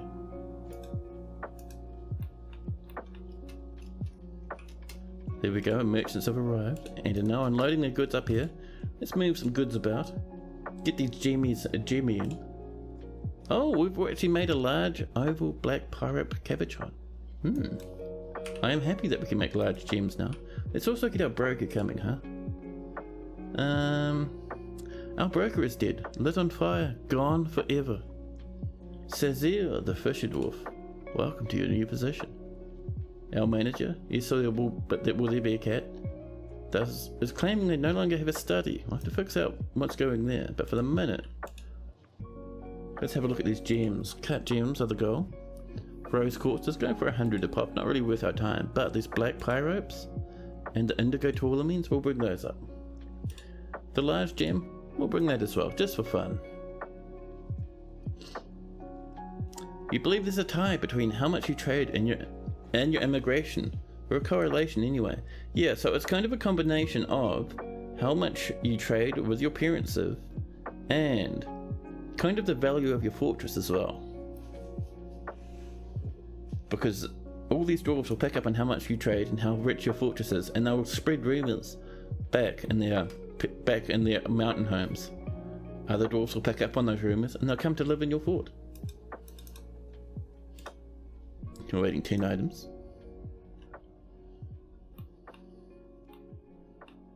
Diplomacy. The expedition leader. Yes, but will there be a cat? Meet with the outpost liaison, Stukos. Onul Magid. Stukos cries, I'm your liaison from the mountain homes. Let's discuss your situation.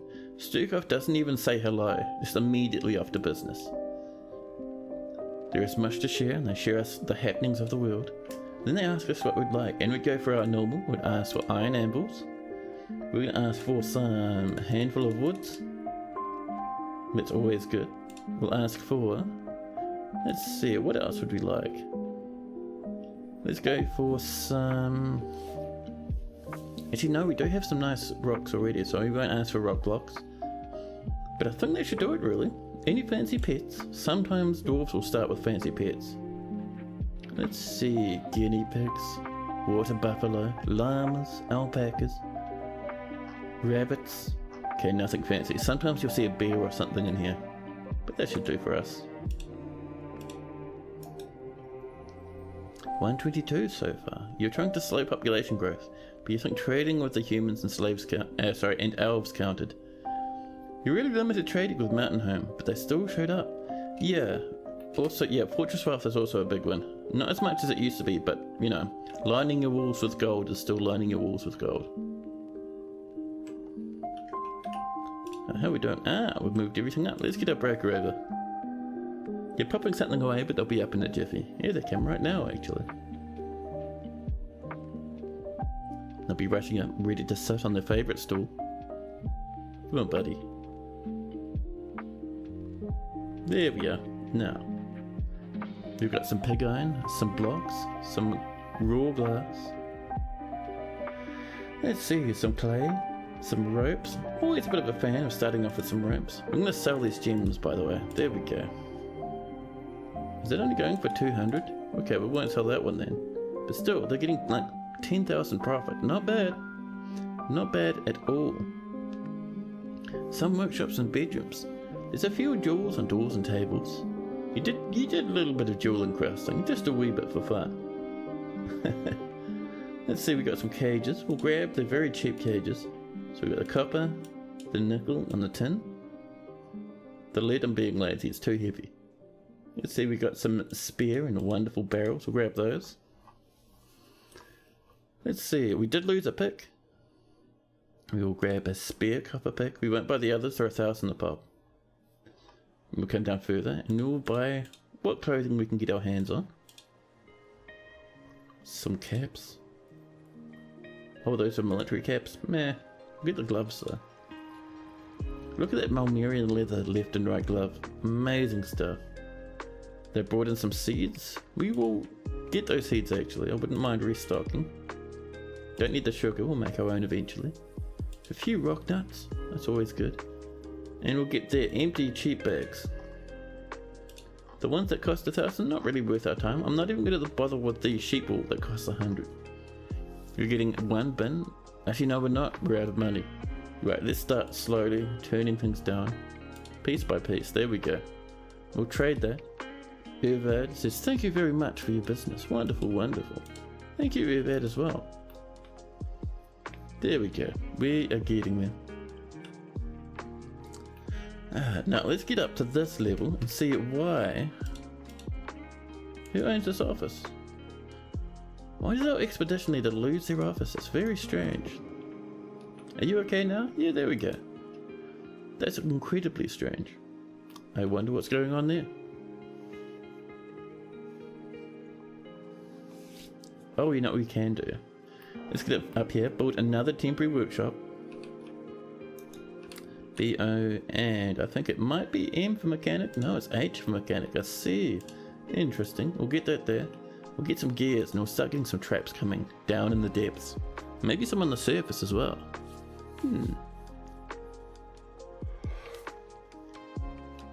Ooh, pardon me.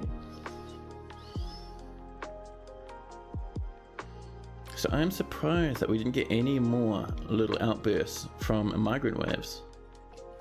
We also didn't lose anyone working on that. Perfect. We'll channel that as our next one.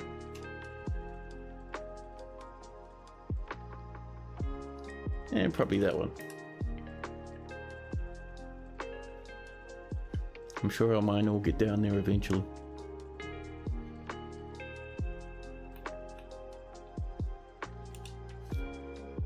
Oh, Outpost Liaison. Currently taking it easy. Enjoying being near a fine door and set.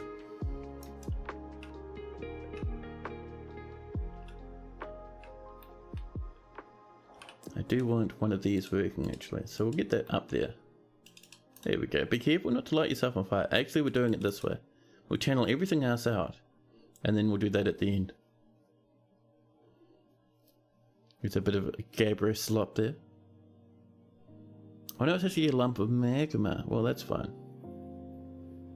It has started raining on the surface. Everyone up there will be feeling just a bit more soggy. Jeez, man. That's the thing, streaming with lo-fi music. You get the big relax, and the big relaxed yawns as well. Who we got over here, apart from the bluefish and the big bat? No one, I see. Maybe we'll see those swans again one day, huh?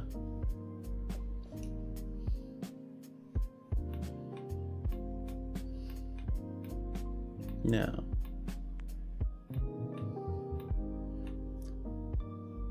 This is looking pretty good. We were going to put something up there. That's right, now I remember. We were going to put a temple up here.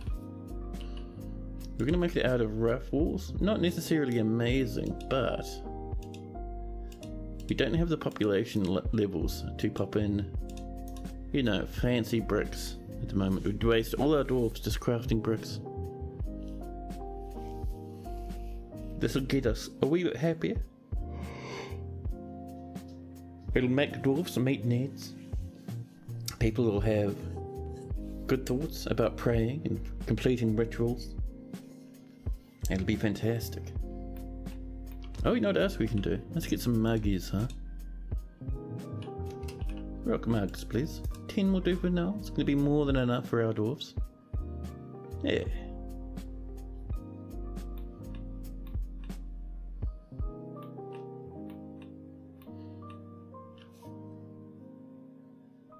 Oh dear. My yawns are becoming more powerful. It is definitely coming towards the end of the stream. As much as I'd like to just drink a big coffee and go forever, I have to go off to the office tomorrow. I know, Kat is upset. I'm sorry. But there's always next weekend. You guys will see me streaming again.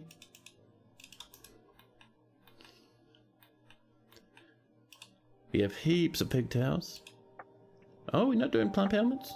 You can do a little bit of plump helmets, please. There we go. Blessing good house. Thank you. It's almost that time for you as well. I know. It's over here. It is about 9:30, so I need to have some dinner. I need to start getting ready. You know, preparing myself mentally. I need to start playing. Maybe a bit of. What have I got? It's a slight laying about over here. Let's see. A bit of stasis maybe. I could do a bit of Valheim. Or the dungeon beneath. That's a good bit of fun. And Backpack Hero has had a big update. And there's Path of Acra. You know, I have a collection of games that are very relaxed and laid back, and I'd like to play them just before I go to bed. But yeah. Now. Yeah, our dwarfs are really overworked. Our poor old miner, we have one miner at the moment. This poor wee lad. We still only have 7 dwarfs. Everyone else who's not in that list there is a child. Look at them. Disgusting. Yeah.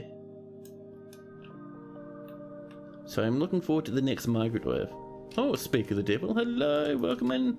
We do need some more people. Someone fell into lava. I hope one of you's a miner. More beds have been completed. So we have 17 population. So that is the last of our guaranteed dwarves. They'll be rushing in. We got 2 more miners. Both of them adequate, but they're still pretty good. Let's see, we got a full guaranteed peasant. Monom the farmer has turned up. Let's see. Other than that, yeah, I think that's mostly it. It looks like we have so many children now. Jesus Christ. Ah well, I'm happy we've got more miners. And those children can at least haul stuff for us. But as for me, and my powerful yawns, I think it's time we start thinking about ending this good old stream. I know it's only been almost 4 hours, but that is how long our Monday streams go. I do a mini Monday stream, I call it. A stream after work's done on a Monday. But that's okay, I've had plenty of fun. I hope you guys have had just as much as fun as me. Poor cat, still cheering on. But yeah, it's been awesome. It's been pretty dramatic actually. We've played 2 forts, one of which fell amazingly. That was good fun. An actual murderous battle cow, risen from the dead, slaughtering dwarf after dwarf. And this other one, which has been much more relaxed and nice. Had some nice chats with you guys as well. It's been good fun. But yeah, I think it's time for us to have a nice bit of a raid. And I'll see you guys in the weekend. And in the weekend we'll be doing our nice big 6-hour streams, won't we? But for now, let's have a nosy at who is online. Oh, snap!